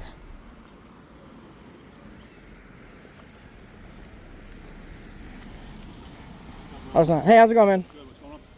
So, Sergeant, Lieutenant Captain. Sergeant, nice to meet you. Good, man. So I just had I think I met you before. I think you did too inside. Yeah, you came in here, right? Yeah, you guys are great. I like you guys. Just a quick question. So I was at the town hall asking some questions. I'm on, cards on the table. I'm working on a story about a public employee. Yeah. ANAIS. Public employee here? No, that was at the fire department. Oh, okay. And I'm sure you know the fire chief was gone for like 6 months. No one seems to know why he was missing. Yeah, that's above my pay grade, man. I got the paperwork back. Yeah. He was sexually harassing her, physically harassing her, weight shaming her, stopping her from engaging in being a firefighter. Like, it was the town did an investigation. They found that he did do all these things. Yeah. They let him back to work. So I went to go ask him some questions. Then I went to the town hall and I said, you know what? I think it'd be great if I bring this up during the town meeting. Yeah. If there was anything on the screen, I'll blur it up. Yeah. And he said, oh, no, you can't. You can't talk about personnel matters at town meetings. I said, well, Southbridge is very clear, covering a wide array of things, that the town can't limit free speech. Yeah. They can't even limit language as long as that language isn't meant to, then it's not fighting words. I can't be threatening. But if I go in there, I can talk about whatever I want as long as my time is. And my time's interrupted, of course, I can reclaim it. But aside of like being like, oh, I'm going to beat you up. Like if I just go in there and say whatever I want, I can do that. And they said, no. And then they would have me removed and arrested. And I tried explaining to them that you can't trespass me from a public place without a crime, number one. Number two, as long as you're not causing a scene. that's what I mean. My like, I get it, disorderly conduct. If I'm standing at the microphone and I'm like, F all you people and F you and F you, and we're not going to continue with this meeting because I'm going. But if I want to go up there and say whatever I want to address the needs of the constituents, I can do that without being trespassed. And I said, you guys have a good police department here. Like, they're very good. They have good chief, good supervisors. They know what they're doing. He said, no, we'll make them. So I said, I'll go down to the police department and see if they affirm what you have to say. So I just wanted to come here because they said that the police department operates off their policies and not the law when it comes to public meetings. They get to let anyone speak who they want, and if they don't want to let someone speak, they don't have to. And they were grossly misinformed. So I wanted to come here and talk to a supervisor. Yeah, right. I think, as long as, freedom of speech, man, I think as long as you have, not causing a scene or anything like that, I'm assuming that you're probably pretty legit to do that, Yeah, I mean, well, that's why I wanted to come, because I plan on speaking it. And listen, I understand that these people in this community need to get their business done. And I don't live here, and I don't want to inhibit them from getting their business done. They have an excellent community. But the question everyone's asking I'm not is... sure how that works, though. Seeing how you're not a resident in town, do you actually have the right to... Yeah, do it? so, I mean, there was a lot of case law that affirmed it, but Southbridge was a Massachusetts law that wound up going to the Supreme Court, and they ruled that some places were prohibiting people from speaking because they weren't a taxpayer, they didn't have an address, and it came down to the point where they were like, all right, state your name and your street number. One guy said, I don't have to violate my Fourth Amendment to speak at a public meeting. And they wound up kicking him out, and he sued them, and the Supreme Court was extremely clear that it doesn't matter if you live there or not, whether you're a taxpayer or not, whether you're homeowner or homeless, you still have the right. You just have to conform with Robert's Rules of Order or whatever other rules of order they go by, meaning that you're to your topic. If you're interrupted, you can reclaim your time. You can use profanity if profanity enhances your point. The question is when does it become disorderly? And in Massachusetts, in New Hampshire, it's very clear. Fighting words, loud, tumultuous, and violent behavior. That's what constitutes disorderly conduct or a breach of peace. And as long as I don't do that, they can't tell me I can't say anything. And I think they misjudged the knowledge of their officers, because I think they thought that you guys were just as oblivious and uneducated as them. But No, we're definitely not. I know that. I know that. We're not. And it seems the town hall is split. And listen, I'm a father of a woman, and I'm reading some of this stuff, and yeah, it's fucked up, man. It's fucked up. The stuff that he did to her was extremely fucked up. I don't get involved in that stuff, and I have no idea.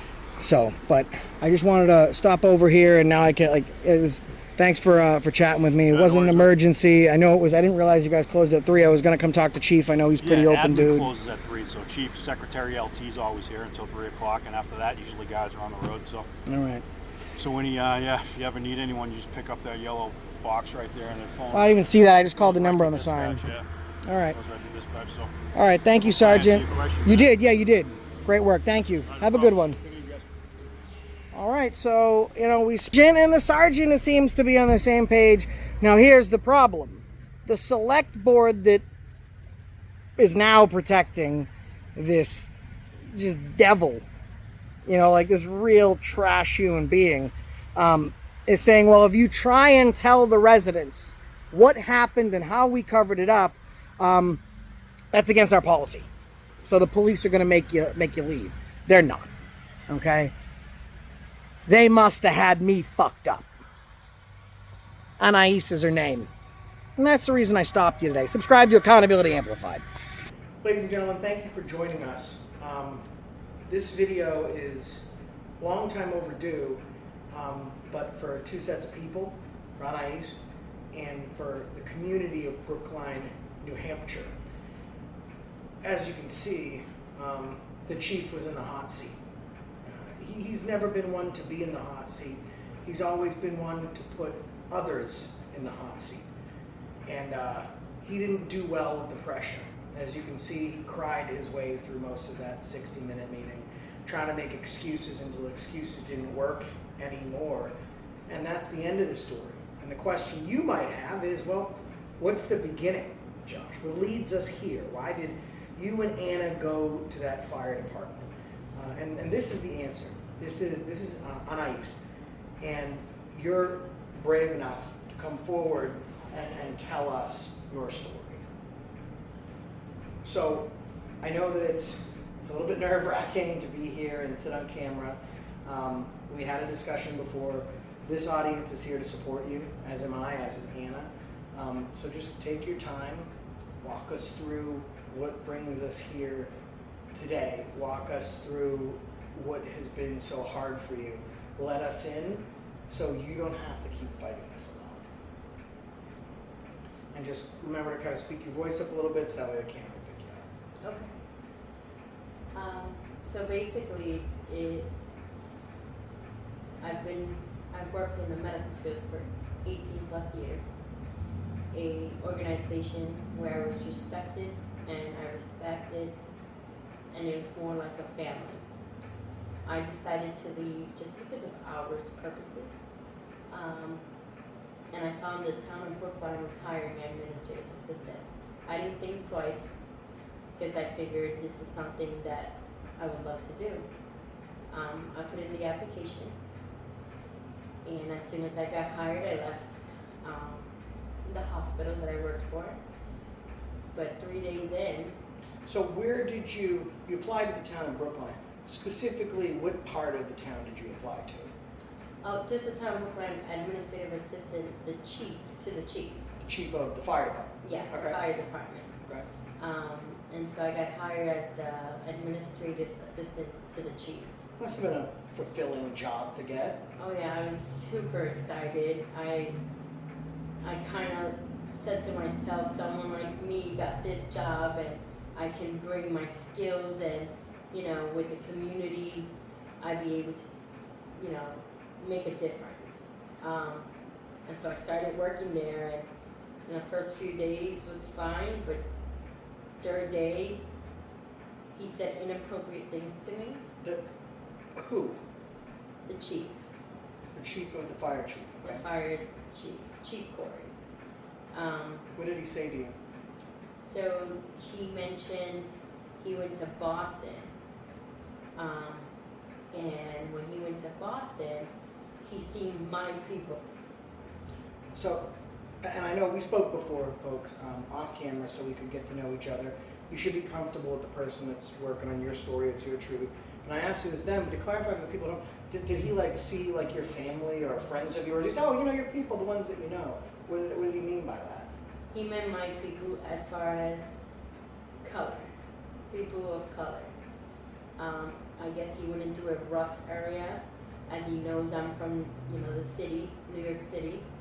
And he quickly said that those were my people because of the type of community he went through. And he started telling me about how people were dressing. And at first I didn't take offense. I didn't say anything to him. I just kind of gave him that look. Sorry, I'm already crying. Take your time. I gave him the look like, what do you mean? Like my people? Like, what's wrong with them? And then he continued to proceed on how they were dressing, and then he said, oh, do you know that 1 out of 3 people do not wear underwear? And there was a other officer there, and I looked at him and I was like, Chief, that's awkward. Like, it's awkward. He goes, no, I'm just saying, like, I know I'm wearing underwears. Are you wearing underwears? 3 days into your employment, after racially profiling you and lumping in the entire Latino community together, he's now asking you if you're wearing underwear. Correct. Now, folks, it should be noted that Chief Corey didn't feel uncomfortable asking that question. He felt uncomfortable answering it. I told Chief Corey that 1 in 3 people don't wear underwear. And there were 3 people in the room, myself, her, and him. I started asking him if he was wearing underwear. He started crying. And it's important to bring that up because I want to show how then and now nothing's changed. He continues to paint himself a victim, and this is what a victim looks like. 3 days racially profiled and sexually harassed. So, you're trying to set an example. You have children. How many children do you have? 7 children. God bless you. And you raise them right and try and teach them that they can do anything they want. And you took a big risk, started a new career, and just 3 days in is enough to make you cry now. And I understand that it got worse. Yeah. I knew that the moment he said that, it was not right, but I know his position and what he holds. So I didn't say anything. As time went by, he said more things. And What else did he say? we had a meeting, because we have meetings every Monday, and he tells me, hey, we'll have this meeting, and it was myself, another officer, and him, Chief Corey, and he says, so I want to tell you that my wife once, when I hired you, she told me, hey, you have to be careful on what you say now. You can't treat her the way you treat everyone else. And he's like, oh, why? And it was because, she's a Latina. She's a minority. That was the word used. And he made a fun out of it. Like, he laughed about it. He's like, oh, I'm sure I can tell you anything. You don't get offended. You seem like the type of person not to get offended.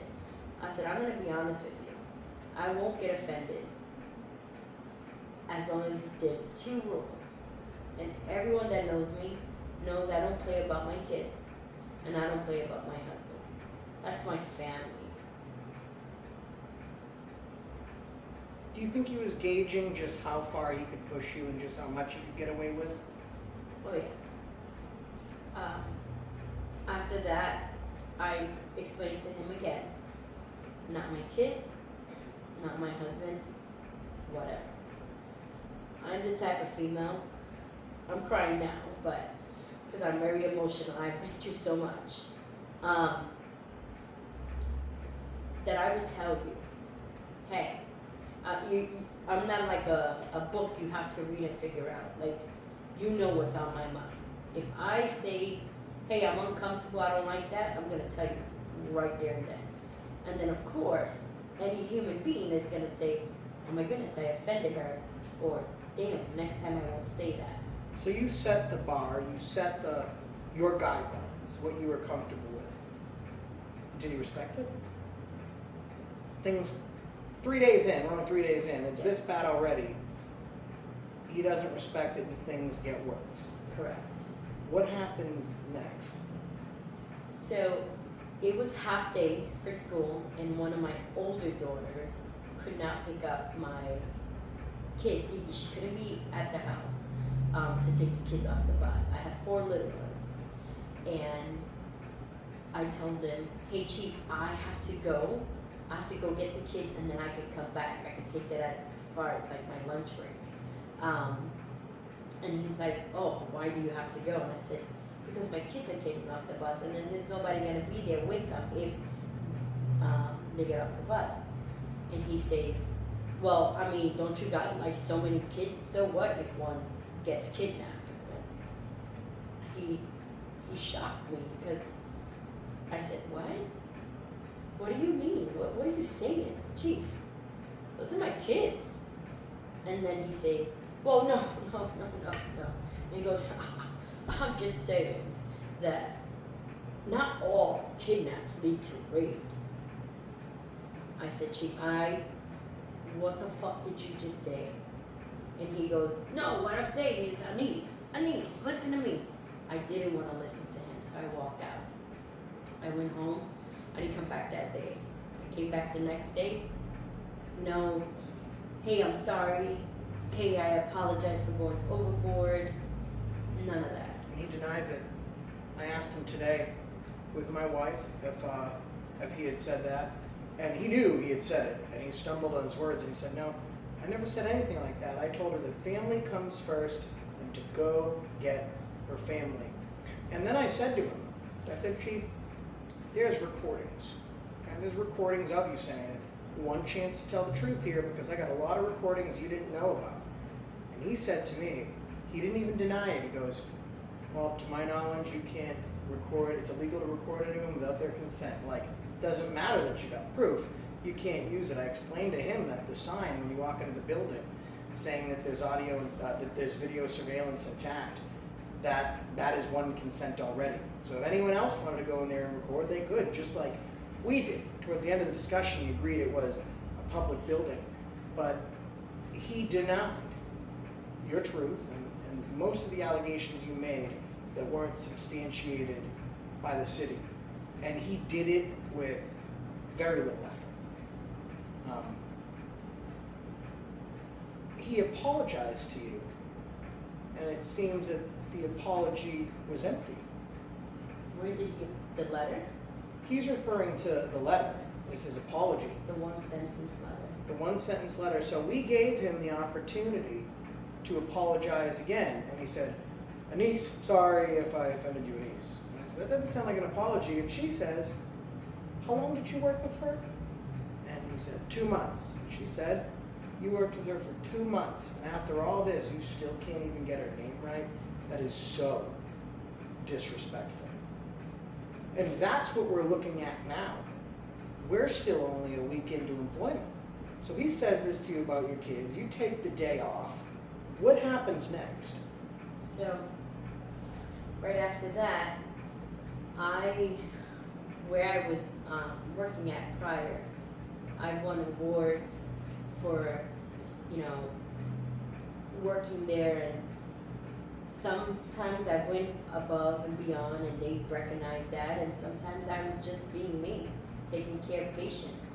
And I got awards after awards after awards. And the reason I did it was because when I got the job at the hospital, I was determined to be the best at what I did for me, for my patients.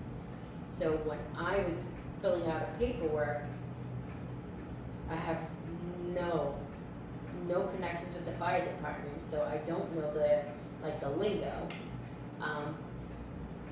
A word came up and it said apparatus. And I said, what is that apparatus? So when I Googled it, It's a fire truck. So right there and then I said, no, if I'm gonna do this job, I gotta do this job correctly. So I started to ask a couple of the firefighters, what does this mean? What does this mean? And we started creating bonds as far as certain firefighters. It was a little hard to do because I was told by him, and he once told the firefighters in a meeting not to talk to me, not to communicate with me, and if there's anything that they need to save me the headache, this is what he's told them. Don't go through me, go to him, and he'll ask me. So he's racially profiled you, sexually harassed you, made inappropriate, sexually explicit comments about your children, and when you didn't bow down and take it and you set boundaries, you're starting to form relationships with your coworkers, and now he's isolated you. He's put you in this corner by yourself, making you the odd person out. How did that feel? Horrible. It was horrible. And I come from a big organization that I talk to everyone, to not talking to anybody at all. But I still came to work seeing if anything changes. It never did. So as soon as I started talking to a couple of the firefighters, I mentioned, what does it take to be a firefighter? And the only reason I did it at that time was so that I understand what these guys go through, and girls, what they go through, day in and day out. And I wanted to make sure that if I needed to order a certain glove, I knew the importance of ordering it as soon as possible because this firefighter needed it. Anything that I needed to order, I wanted to make sure that I knew the reasons why it's important. So I was talking to a couple of firefighters, and one of them was like, go ahead, do it, you should totally do it. So as time has passed, I was looking into it, we went on the website, tried to see. I got called into his office. Chief calls you. Chief calls me in. Okay. And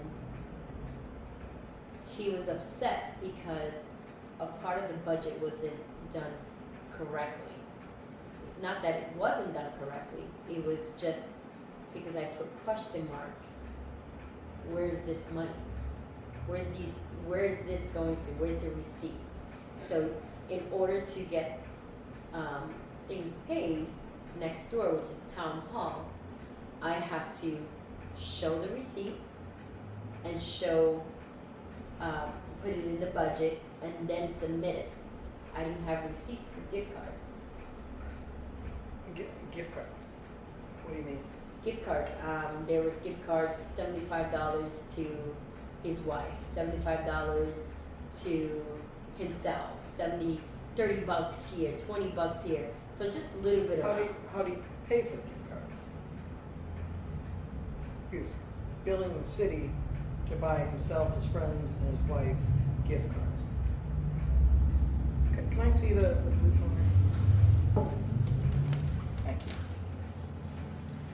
Now, you noticed several glaring things. Then I want to go to your eating habits, because apparently that is an area of purview for the chief. And before we go there, you noticed some inconsistencies with the finances. Some money went missing. Some letters looked funny. Tell us about that. So our firefighters go to a hospital and they get physicals. Okay. So firefighter A gets a physical. That hospital is to check off that he belongs to the Brookline Fire Department, and the bill gets sent to us. Okay. We receive that bill, and we are to send it to the town hall. Town hall gets it approved and pays for it. That's the way it's supposed to work. That's not the way it was done. It's not the way it was done. How was it done?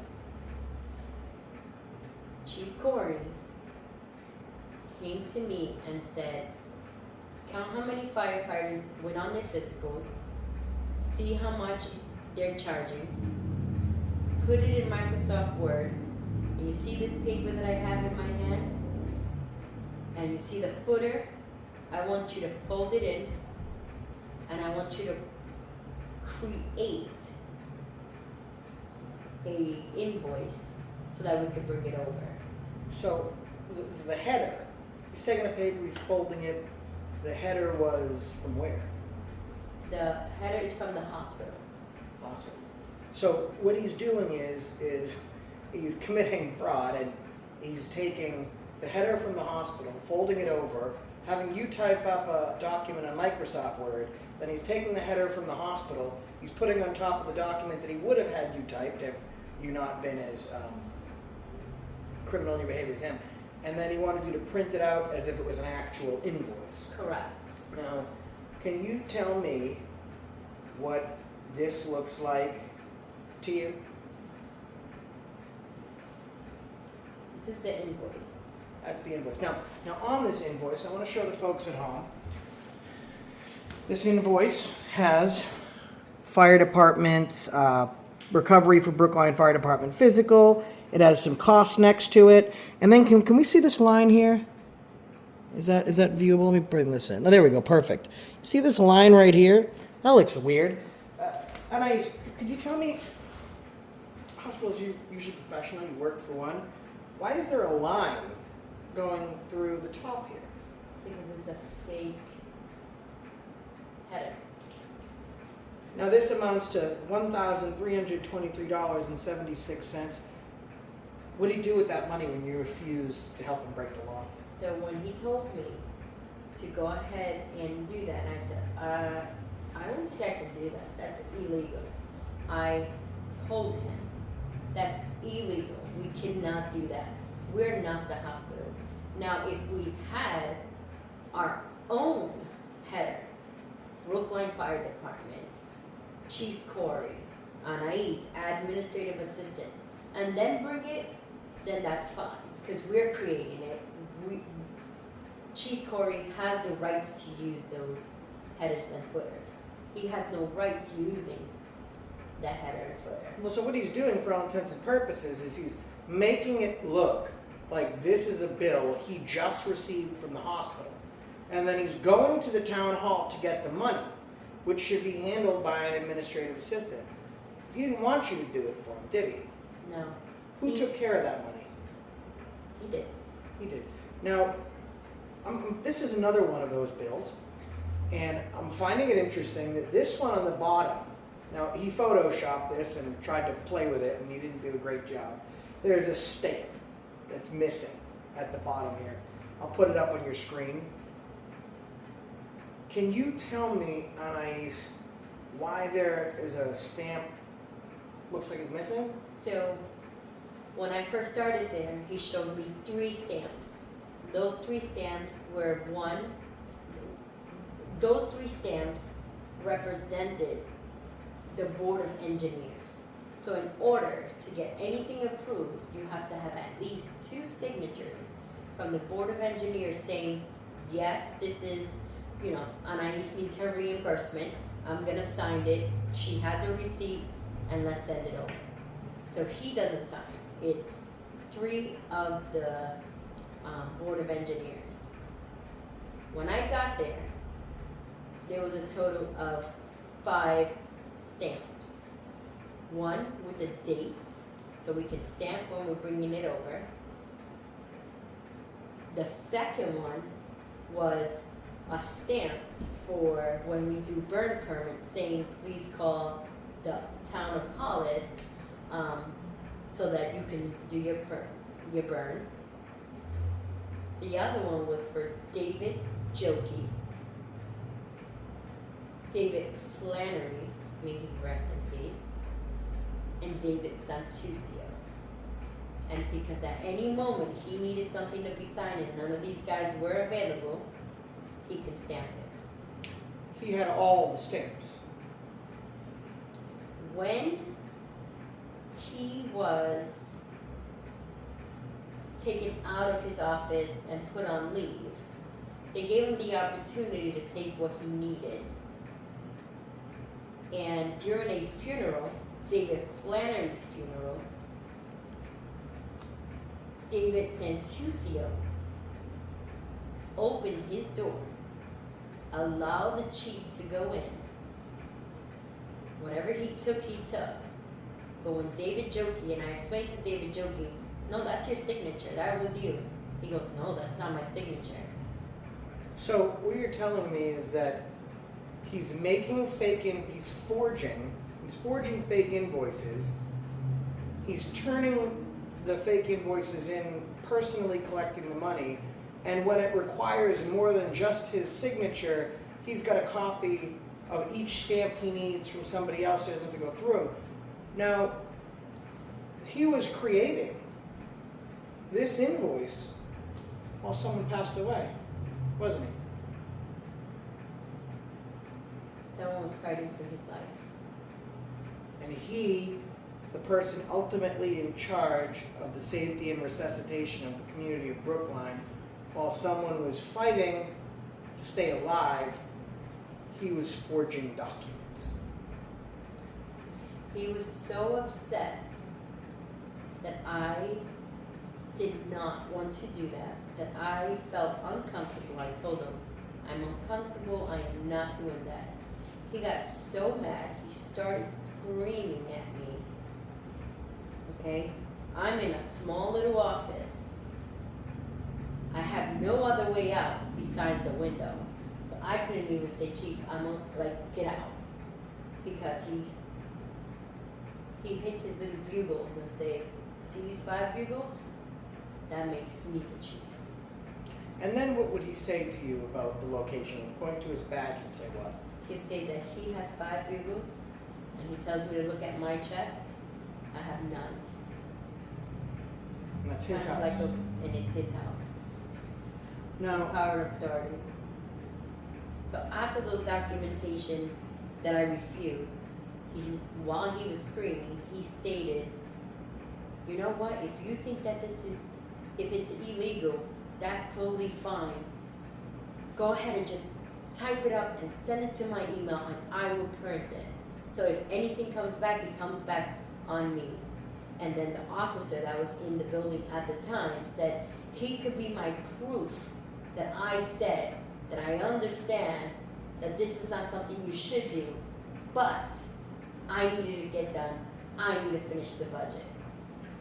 so it's quite the leap that we've taken from profiling to forging documents and committing federal crimes and violating HIPAA and the other slew of felonies that he's committed.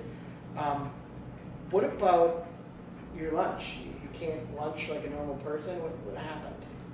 So, of course, it's time for lunch. I grab a sandwich, a sub, and as I'm eating, he would turn and ask all the time, hey, what are you eating? What are you eating? To the point that he was saying, oh, you keep eating, you're gonna get fatter. I said, what you said? He goes, oh, you're gonna get fatter. And you'll see, you're gonna get really fat, but your husband is not gonna be with you. He's gonna leave you.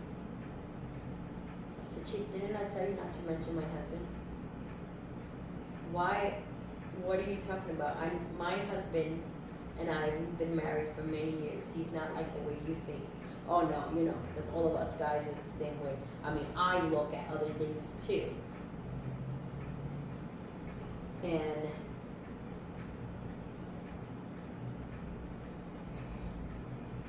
Take your time. It's okay. Do you want to take a break? Take your time. to the point, I am a very headstrong type of female, and it takes a lot to affect me. I started thinking, am I that big? The way he says I am. Maybe it is time to start losing weight. So, I was kind of ashamed that I was eating, I started skipping lunches. You're skipping lunch. Okay. Started skipping lunches. Then when I did eat, I would eat in my car so he doesn't say anything to me to embarrass me. Mind you, there was another officer there as well. And officers once in a while will come around and can hear these things. And at one point he was in like his appointments. So I said, well, you know what? I can eat inside. So as I'm eating, all of a sudden he walks in. I didn't expect him to be there at that time. He takes out his phone and he takes a picture of what I've eaten. And while I'm eating, He's taking a picture of you while you're eating lunch. yep. So as What I'm, purpose? so he can send it to Lewis as proof. Who's Lewis? Lewis is my husband. He's gonna take the picture of you eating and text it to your husband as proof that he thinks you're too fat, now your husband's gonna leave you. Now it's interesting that he didn't want to pull any of that with us. In fact, since he has such a problem with weight, my wife told him that he's probably in the wrong fucking profession because he's a fat, ignorant piece of shit. And he had nothing to say. He cried and I think was more intimidated than he'd ever been in his life. But she said that. She said, I'm fat. What is your problem with me? And he wouldn't say anything, which makes, I think, all of us at home understand what a coward he is. Because he saw ANAIS, this human being, as prey. And he got so comfortable with doing it, he started doing it in front of everybody. Now I'm struggling. The bear that everyone's afraid to poke, the position that he holds in this town. My experience with him was that he was a decrepit, broken down pussy. Excuse my language in front of the lady, but he was a huge pussy with legs, is what he was. He had no backbone. He was a coward. And I think that plays a big role in why he treated you the way that he did. And that you're not the first person to go forward with a complaint. Now, he told me that it was a one-time thing, and chief, whatever, how long, part-time and full-time is the only time it's ever happened. He did wrong, he should get a second chance, he should be forgiven. You may be the first person that came forward, but I found evidence of other people bringing similar stories to the attention of the town. I was the only one. So I'm a happy, bubbly person. I like to have fun. Get the job done, but you can be happy. At that time, I would lock myself in the door in my office and cry. And I would be upset with myself because no one has ever spoken to me that way. And I was okay with it. Granted, as much as he told me, I told him to stop. But he wasn't catching on. It's different if I just stay quiet and say nothing. Well, did he not catch on to you wanting to stop the torture, or did he just decide that he wanted to continue? He wanted to continue. He could care less. He didn't understand what he was doing as far as, hey, don't say that. But he thinks it's a joke. And now if we're joking around and you're my coworker, you're only gonna joke around with me as much as I let you, until the point that I'm like, hey, Josh, like chill, like relax. That's not cool. That's the same way I was with them. I was like, hey, that's not funny. And after you first said it, how long did it continue? Oh, every day. So you did some incredible things. You actually wanted to become with 20 years in a different profession, like it was not in the cards. I'm 30. I'll say 34. Then every time I lie about my age, I go down, she goes up. So I'll just say I'm 35. At 34, she'll call me 37. But at 37, after doing restaurant management for so long and this career, I don't have it in me to go for a completely new career, especially one that's physical like that, with the demands that need to be met, and make that kind of a change. You went into administration and said, well, hell with it, I'm going to be a firefighter. I need to do this job as an administrative assistant correctly. So what better way to do that job correct than to understand what the guys and girls go through? And what did he say when you told him that you wanted to serve As the soon as he community? found out, he told me to come into his office and he said, I wanted to tell you something. I don't want you to get too excited. And I said, about what? And he goes, about you becoming a firefighter. And I was like, okay. He's been treating me like shit all this time, and I still respected him. I still talked to him professionally. And he goes, well, I could tell you a few things. And I was like, okay. He goes, first of all, you're a female. And women do not last in this profession. I said, that's not true. We have one incredible female that works here and two that went through here. And he goes, oh yeah, they're not here. There's other reasons why. That's their story to tell. And then he says, and plus, you're what? Old. I said, Chief, I am not old. At that time, I was 37, going on 38. Because my birthday is November. So how old are you then? I am 39. Okay, I got some other information. You can yell at somebody later. Uh-oh. Someone gave you an extra few years. Oh my goodness. I'm not gonna point fingers. So when I got hired, mind you, this is still October. So you can't be a firefighter because you're a woman. I'm a woman. My age won't allow me to. Then he told me I have too many kids. Too many kids to be a firefighter. To be a firefighter. Then he tells me in that same line, he says, well, don't you have too many kids? Like, what kind of mother would leave their kids behind to come and help anybody else in this fucking community? In this fucking community. The town of Brookline. So he doesn't even like his own community. No.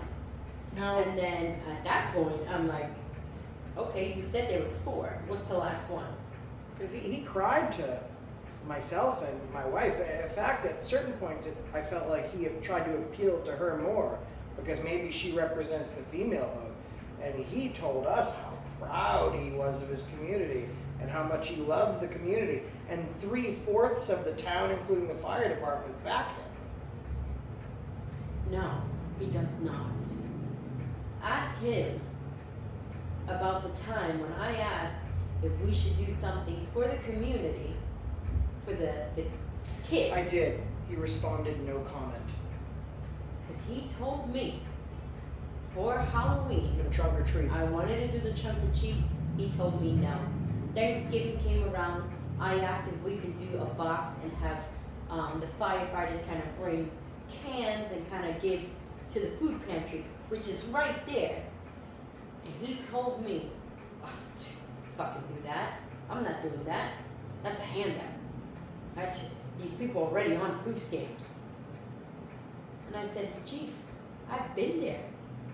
I've been through that struggle. Those are not handouts.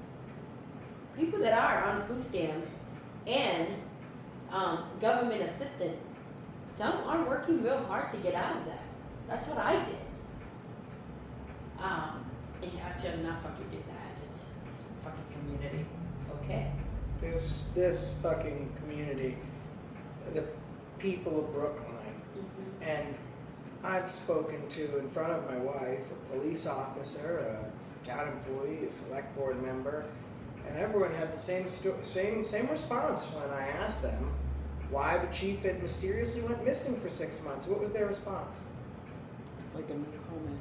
No comment, above my pay You grade. don't know anything about it. I don't know anything about It's a it. personnel issue. It's a personnel issue. But then those same people that said they had no idea about it, she caught it.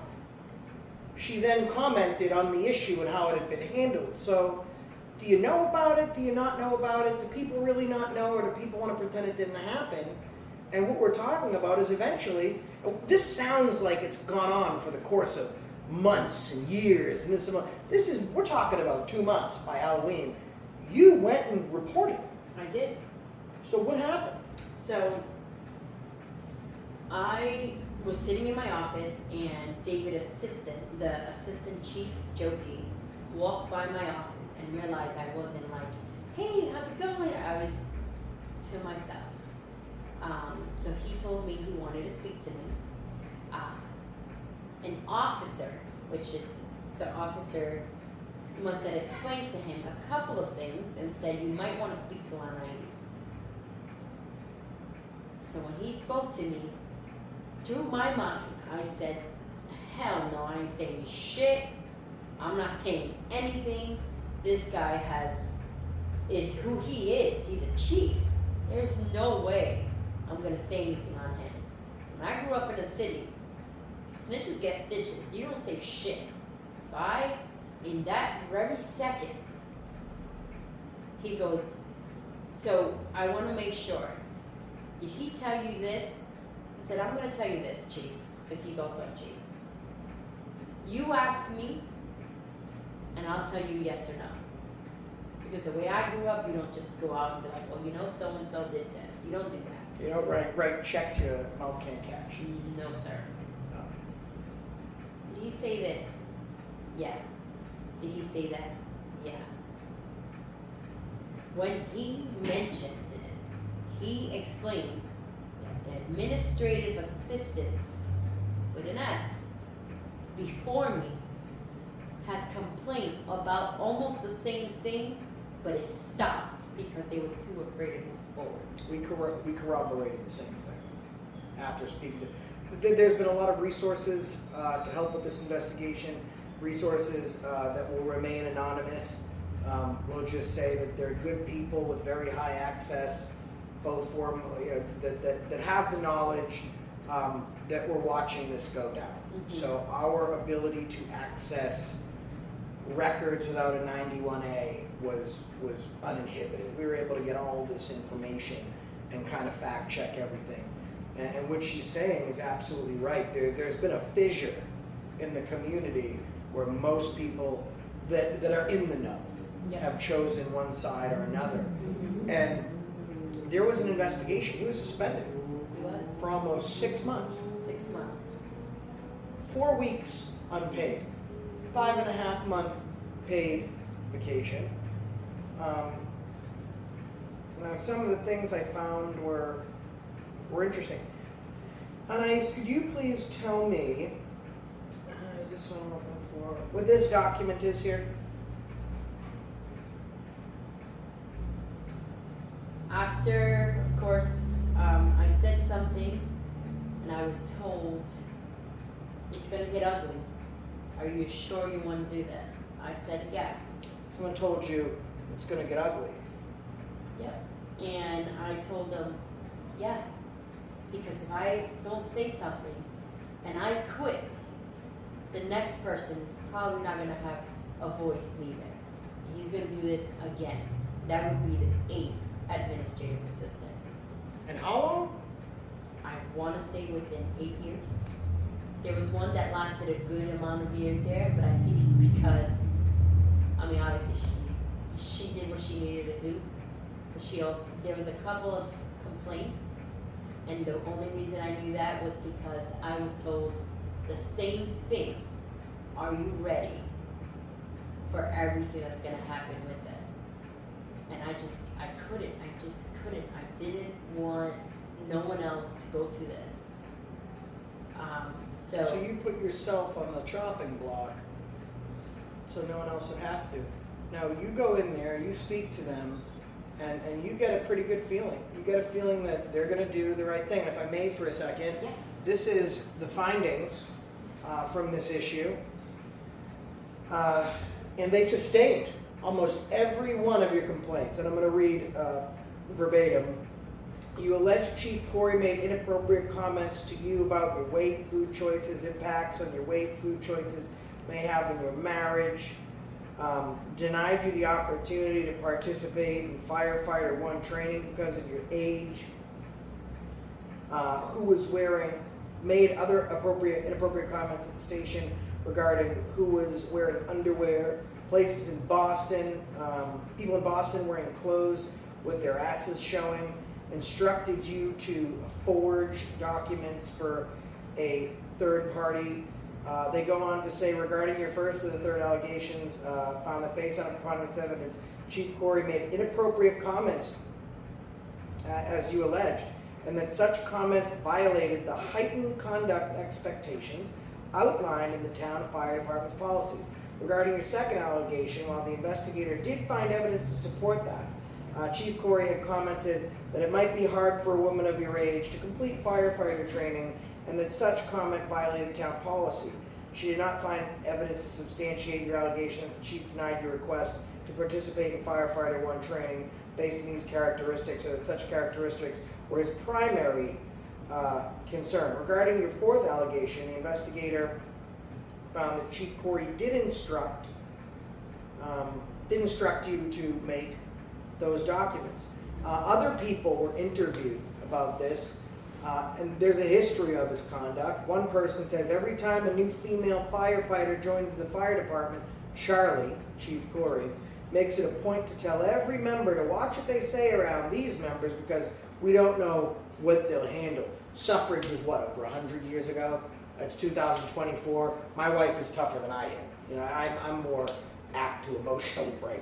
On several occasions, Charlie will verbally shout and publicly belittle our members on the radio. This isn't just coming from her. There's an investigation. These are anonymous comments made from other officers, other town employees, other firefighters that he thinks support him. Charlie is very open publicly with how much he dislikes the building inspector and town administrator. This undermines the cohesive working relationship in the department. That he verbally accosted ANAIS after she refused to forge the documents because she knew it was both morally wrong and fraudulent. So this on its face, let me continue. Previous assistant, I'm not going to say her name, was the recipient of several of Charlie's outbursts, many of which were similar to what Lisa suffered, and was the result of her asking questions that Charlie couldn't answer or didn't feel the need to answer. It should also be noted that during her exit interview with the Board of Engineers, that this person made it abundantly clear that Charlie's inter-office skills and lack of professionalism was the reason she was leaving. Between December 11th current time, Anais began to eat lunch in her car because she doesn't want to deal with the harassment from Charlie. So far, the only day she hasn't eaten lunch in her car would be Thursday, because he was not in the office around lunchtime. She was allowed to eat like a normal person that day. So we do thank Chief Corey. During this time, she was telling me how she was not going to Charlie's Christmas Eve party because she felt so uncomfortable. Throughout her employment, she's heard Charlie criticize, someone else has heard Charlie criticize how ANAIS is not working fast enough and needs to become more proficient, yet he hasn't seen his toes since he was in grade school. Okay? Yet anytime she asks for tips on how she can better his response is along the lines of, I don't know, I'm not the computer guy. In other instances, when ANAIS asks for where files have been organized in the computer, Charlie has never been able to point her in the right direction. She honestly never received proper training on how to do her job at the fire department. Charlie has had ANAIS use stamps to sign bills on behalf of the members of Board of Engineers. I am unsure if these engineers even know the stamps exist. Finding, December 18th. Charlie ordered ANAIS to create a fraudulent bill that would bear the Southern New Hampshire health system header that would reflect what he needed to pay. At this point, the town's saying, We're sorry we didn't listen. We're sorry for all the other women that went through what you went through. And these are all documents that I have signed by the town. And finally, someone believes you. He stopped your voice, he removed it, and he thought that no one would listen. Someone did listen. Okay, you got suspect. Now, after I'm reading this type of stuff, fraudulent, wire fraud, sexual harassment, workplace misconduct, several felonies, using stamps to falsify billing records, HIPAA violations. Usually, the next sentence I expected to read was that the chief had been terminated, and the date he was terminated on. But he wasn't terminated. He received 5.5 months of paid vacation. And because of a technicality on the town's behalf, when you fire someone, you put someone on suspension, you have to first put them on a certain period of paid suspension. There has to be an investigation. You have to go through this minutia pretty accurately. A mistake was made with a clerical error, I guess I would call it. So he contacts the town and said, he was never fired, it was just a suspension, paid, which is great. You get to stay at home and get paid your full salary. He contacts the town and says that he's going to sue them unless they don't bring him back. And after he's done all this to this woman, this mother, this wife, debased her, engaged in criminal behavior, and treated her like a dog. I wouldn't even say a dog. I treat my dog better than he treated you. You'd figure he had some real words of wisdom to make the situation right. Can you tell me what this is? An apology letter. Can you read Chief's apology letter to you? It should be long, so strap in. This should be heartfelt. To ANAIS. Dear ANAIS, please accept my apologies for inappropriate language that I have directed to you, for any pain, embarrassment that I have caused. I never intended to hurt you. I'm truly sorry. Sincerely, stamped, Chief Corey. Keep reading, please. Does it? No, but you can read more than one sentence. Read the rest of the apology for us. That's it. That's it. Huh. I guess you're right. That is it. How do we know he even wrote it if it's stamped? Well, he says that he wrote it. Now, Chief Corey likes to admit to a lot of what he does, but he doesn't admit to most of it. Now, the town has come up with some solutions to Chief Corey's behavior. And they have a solution. Now, you were in the right, he was in the wrong, they were doing the right thing, he should have been criminally charged and arrested, you keep your job, all is right in the world. He threatened them with a lawsuit. As far as the town's concerned, you're a Latina mother, that's not their problem anymore, and you're more expendable than he is because they made a clerical error. So they figured it out.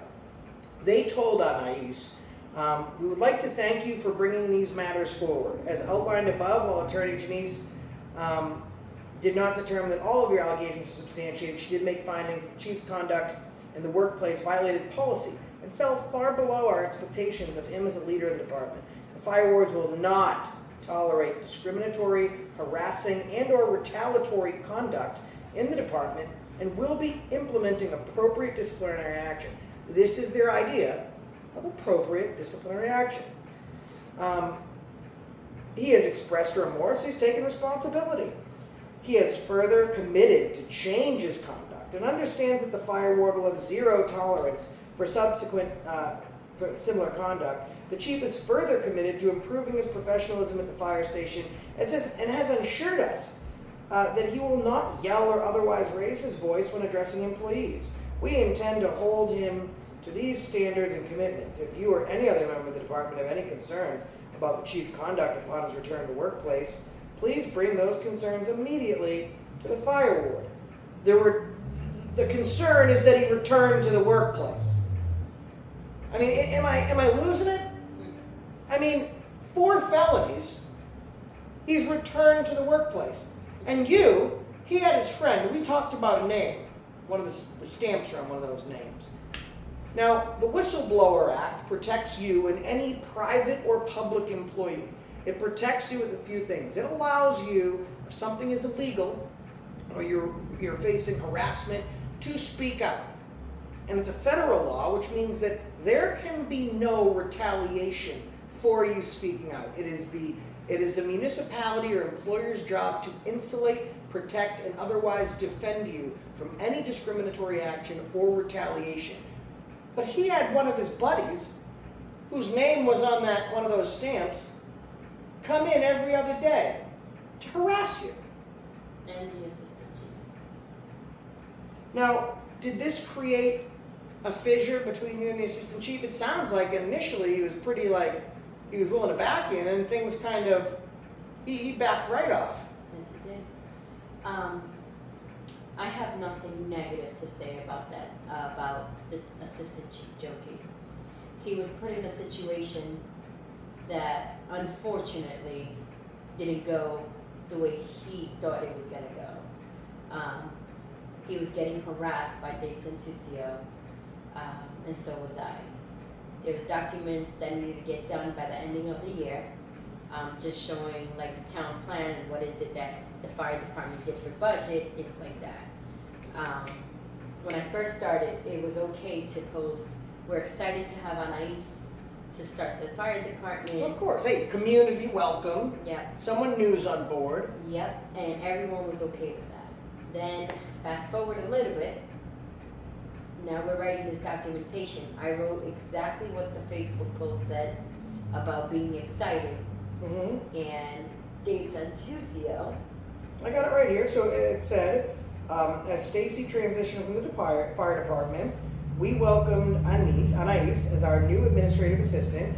We are excited to have her on board. But it's strange. In my document here, there's a line where it crosses out in the fire department book. We're excited to welcome Anais on board. There's the fire chief's initials right next to it. Okay, and there's a reason I want to show you this. Seems like small potatoes. Let me show you. Dave Santuccio's signature on that. Okay. So it's right there. Okay? Now, this is the actual report that comes out. It's completely missing. They completely got rid of the line where they welcomed you on board. I think they were happy to see you leave. I think they were happy in hoping that you would leave. Okay. Now, you're going through, you pass all your physical stuff and your training. You get to a point where things are starting to look up. Everyone would expect to never have to see this guy again because he should be gone. Yeah. And then you get the news. He's coming back. He's coming So, back. mind you, I didn't get the news enough, like in front of the Board of Engineers. It was a rumor. And I don't really believe in rumors, and I tried to stay away from that. So I questioned. I asked, is the chief coming back? I need answers. I need to know what I'm going to do. I have 7 kids I have to feed. You know, I have bills that I have to pay. And the answer was, we'll let you know when it's time. We'll let you know when it's time. Mind you, all this time, I'm still supposed to do my job. I'm still supposed to be training. I'm still supposed to be, you know, smiley face, working hard for the community. All the while in the back of your mind, you're thinking, And no when is he one, coming back? no one knew what I was going through. And no one in the community, I mean, No. there were huge news outlets did stories. I mean, I'm talking huge nationwide news outlets did stories on where is this chief? Yep. He's just disappeared. Yep. And the town started off in the right direction, and once they were threatened with a possible lawsuit, they threw you right under the bus. And now the realization comes back one day that he is coming back. Mm-hmm. And he's now- none too happy with you. And so I was told that if I'm uncomfortable with him, I can get a room, an office in the town hall. they'll make space for me there. Why do I have to leave? But you're the victim. Why do you have to be Why can't they exercised? put him over there? He's gonna come back. They basically did one of these. Slap on the wrist. Welcome back, Chief. That's what they did. In the meantime, I'm busting my ass trying to finish the budget. I can tell you, I take nothing from the firefighters there. Every single firefighter earned their spot, worked hard, and they also pleaded. Some pleaded for him not to return because of disrespect they received from him. And all they did was swept it right underneath the rug. They didn't really give him a slap on the wrist, though. Yeah, no. So this is a picture. Have you seen this? Was that in his department? Yes. Look, this is a picture of a fire truck. One of the other firefighters' children drew this for him. And one of the children, it's hanging up right where everyone can see. Thank you. And I asked him about that, and he said it was one of the officers' kids. And I said, what if I went up to that kid right now and I told them that they're welcoming back someone that is sexually harassing and racially profiling a mother that's just trying to feed her family? You think they'd want to take that down? At that point, he had no comment. An individual that shares the same last name as the assistant chief did come out and said that our line of questioning was inappropriate, and the way we spoke to the chief was cringe. And her response was, hold on a second. This seems to be the person that's right now doing what your job was. Mind you, I have not seen this video. Right, So correct. I just want to make sure everybody knows that I personally have not seen this video, so I'm having this conversation with you after. So I'll find out obviously who it is. Right. And the comments and what you guys said. So I just wanted to throw that Yeah. out there. Fair enough. So we then said to her, us talking about what he did to ANAIS is cringe, but him actually doing it, what was that? I called the woman cringe, which was the worst language I think I probably used throughout the whole interview. And then that's when she said that our language was offensive. Right, what we were Right. saying to him in our language is offensive. Right. And I said, well, and then she didn't, and then she pointed out she didn't even understand what cringe meant.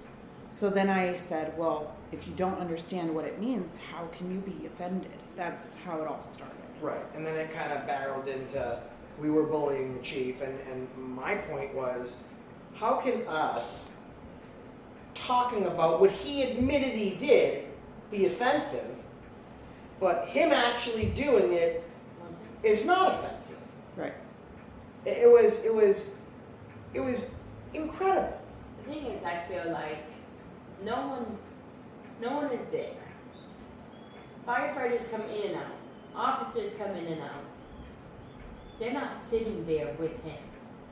And obviously there's things that there's so many things he said. These are the things That you can prove. that I can prove. He said And the that's same thing. why I said that her working for him was cringe when she knew what had happened with you. Mm-hmm. Why would she be okay with doing your job after Yeah. you're gone? Oh, And yeah. so that's why I said she was cringe. Yes. And then she got upset. That's how it happened. You know, I gave him an option. Because I told him how this would play out. I told him that his threats didn't really matter anymore because we're not talking about some online blog. We're talking about me, and I have a huge social media following. So the blip on the map that never existed, that was Brookline, New Hampshire, is now the focal point of America for the next foreseeable future. And what's going to happen is there would have to be a sacrificial lamb. I said, who do you think that's going to be? He said, me. I said, oh yeah, you're right. You're going to be gone. Do you think I could take your job? He says, yeah, you probably could. And I tell him that he's going to be forced out. They will roll out the red carpet for ANAIS. They will take Facebook pictures and have news conferences to make sure they could show ANAIS getting her certification as a firefighter and being welcomed as her first day on the job. And it'll all be bullshit. It'll be for optics. But there's one thing that's certain about this whole thing that's altruistic.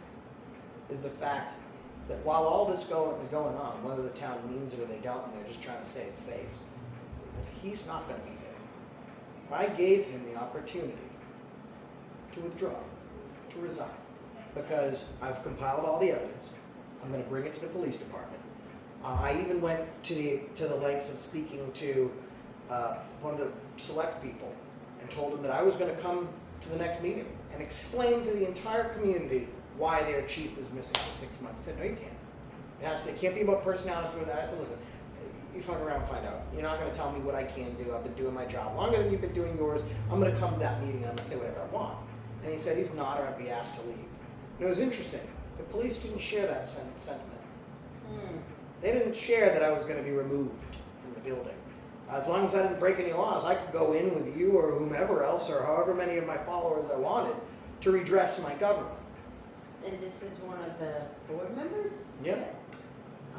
Is he like on the video? Or Yeah. I see his face. And Yeah, I can show you his face. He's the interim town manager. Okay. He said that you couldn't be spoken about at all. And I told him that I was going, and he said he would have me removed and arrested. So I went to the police department and That I said, couldn't be spoken to about? no, we couldn't speak about it. We couldn't bring it up, but I couldn't. But I received an email saying that me talking to them is soon going to be public. So I don't get that. Why did I? They said it was a personnel matter and And we're we not were allowed not to speak allowed about to speak about it. personnel matters at any of the meetings. And that's the thing. In fact, I was told not to say it. I'm going to take a break. We can record for a second with this phone, and I'll show ANAIS because the footage. I mean, it would only, okay, so after we left the chief's office, I went over. I knew it was closed, but they opened the door. They talked to us for a few minutes, and I just said, "Hey, listen. The only reason I'm here is not to ask questions. It's just because no one had known what was going on, and I want you to know that I know what's going on. And this guy should be fired. The community should know. And for that, I'm probably going to come to a town meeting and play some of ANAIS's video, tell them all about what happened to her, and this is what happened." All right, so this is us going into. She's wonderful, and sometimes she's wonderful. She was actually fire chief, gone for 6 months because of what he did. Forced his way back in by threatening a lawsuit. I know everything, so I have to go all over all that. But I am Brookline is beautiful. It's right next door to where I live, so I love it. But for everybody else around the country, it's a thought on the map they didn't know existed. So this guy's gonna lose his job. He's gonna lose his job. ANAIS is gonna get much more than the 2-sentence apology that he made, agreeing that he did all that shit. But he is going to lose his job. We're not gonna be letting him, resign so that way he can, arbitrate and try and ask for more money. We're gonna take his job for violation of his contract. And I would like to see the select board do the right thing. Because I don't want to have to come to every single town meeting, go to every single door in this community, and show them these documents to the point where, because of his actions, a functioning government loses its support from its constituents. So I just want to speak to you and see if you have a commitment to still investigating this issue, because it sounds like he's pretty cushy over there. Personal issues are not taken up in a public meeting, but you can I would have 3 minutes. paper and I would have 3 minutes of uninterrupted time that I could reclaim through any interruptions. It's literally been decided in Southbridge. So, if it's 3 minutes or 5 minutes, I could take that time and I could play 3 minutes of ANAIS's hour-and-a-half interview. We had to stop 6 times because we're crying. It's disgusting. If something like that ever happens to any of my daughters, I would be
So we went to the police department. They affirmed that we'd be able to exercise our freedom of speech for any comments. We have to wrap up here. This is one in a long series of videos that are going to come about this.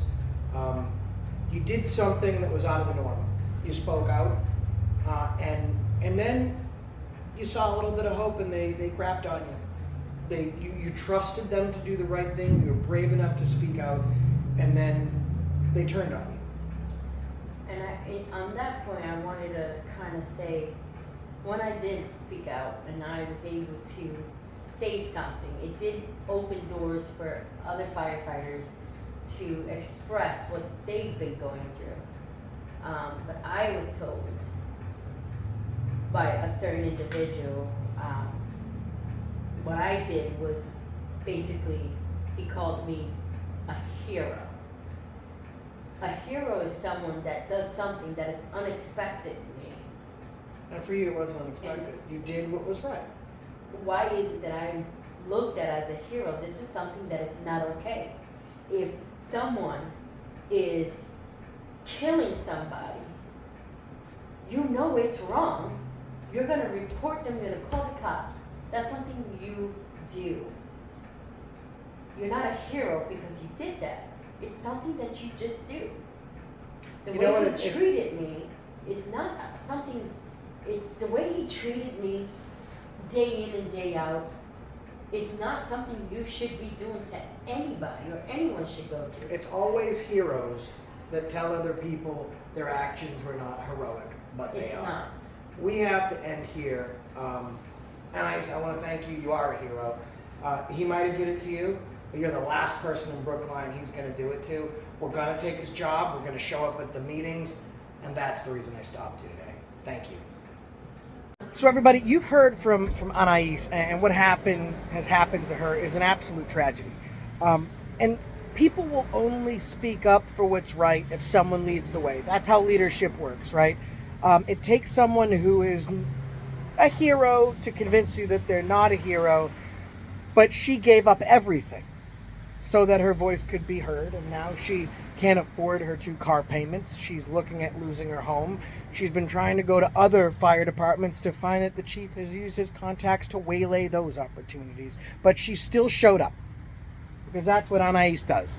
It's who she is, it's where she's from, and that's not going to change. We need someone else to fall in line. She took the first step. Every bridge is crossed with one small step. Get behind her. Stand up for what's right. Anything else you'd like to say for the folks at home watching? You have their undivided attention. Without crying, it's just been a long journey, and I'm very grateful that someone's listening. And I just felt alone besides my husband and my kids that had my back, and maybe a handful of firefighters. I just don't want this to happen to anybody else. I want to make sure that my daughters never come to me and say, Mom, I couldn't do that because someone stopped me. A man stopped me. I have to say I respect all of the firefighters that are out there giving their all. And obviously, thank you. Because of them, I want to be a firefighter. And I'm going to make it happen. I think it's fitting that the flag is right behind her. This Yeah, is see, America, people. we didn't even plan this out, but ANAIS is standing right under a flag. And this flag is supposed to represent difference.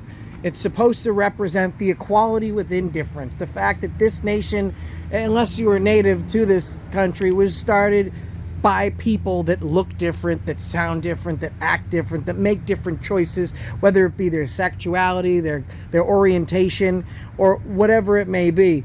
And she gave her life to helping other people, and then she gave a portion of her life to serving her community, and now she's standing underneath that very flag, and as the red, white, and blue streams down the flag, tears stream down her face, just because she doesn't want it to happen to somebody else. One thing, we're ineffective when we don't say something. It's easy to let something happen to you, okay? It's easy to just pretend you didn't hear it or pretend you didn't see it, and you'd never know what you'd do in that situation until it comes. You have an opportunity right now. You have an opportunity to stand behind this woman, this American, who's being strong enough as a former government employee and official to stand out and say something's wrong. I would expect that that would happen for my children, for my daughters, for the child that I have on the way. And people might tell you that you're a hero and you can argue with them until you're blue in the face, but to do what you're doing right now is nothing short of heroic. So thank you. Thank you for your sacrifice, and we appreciate it. That's the reason I stopped you today.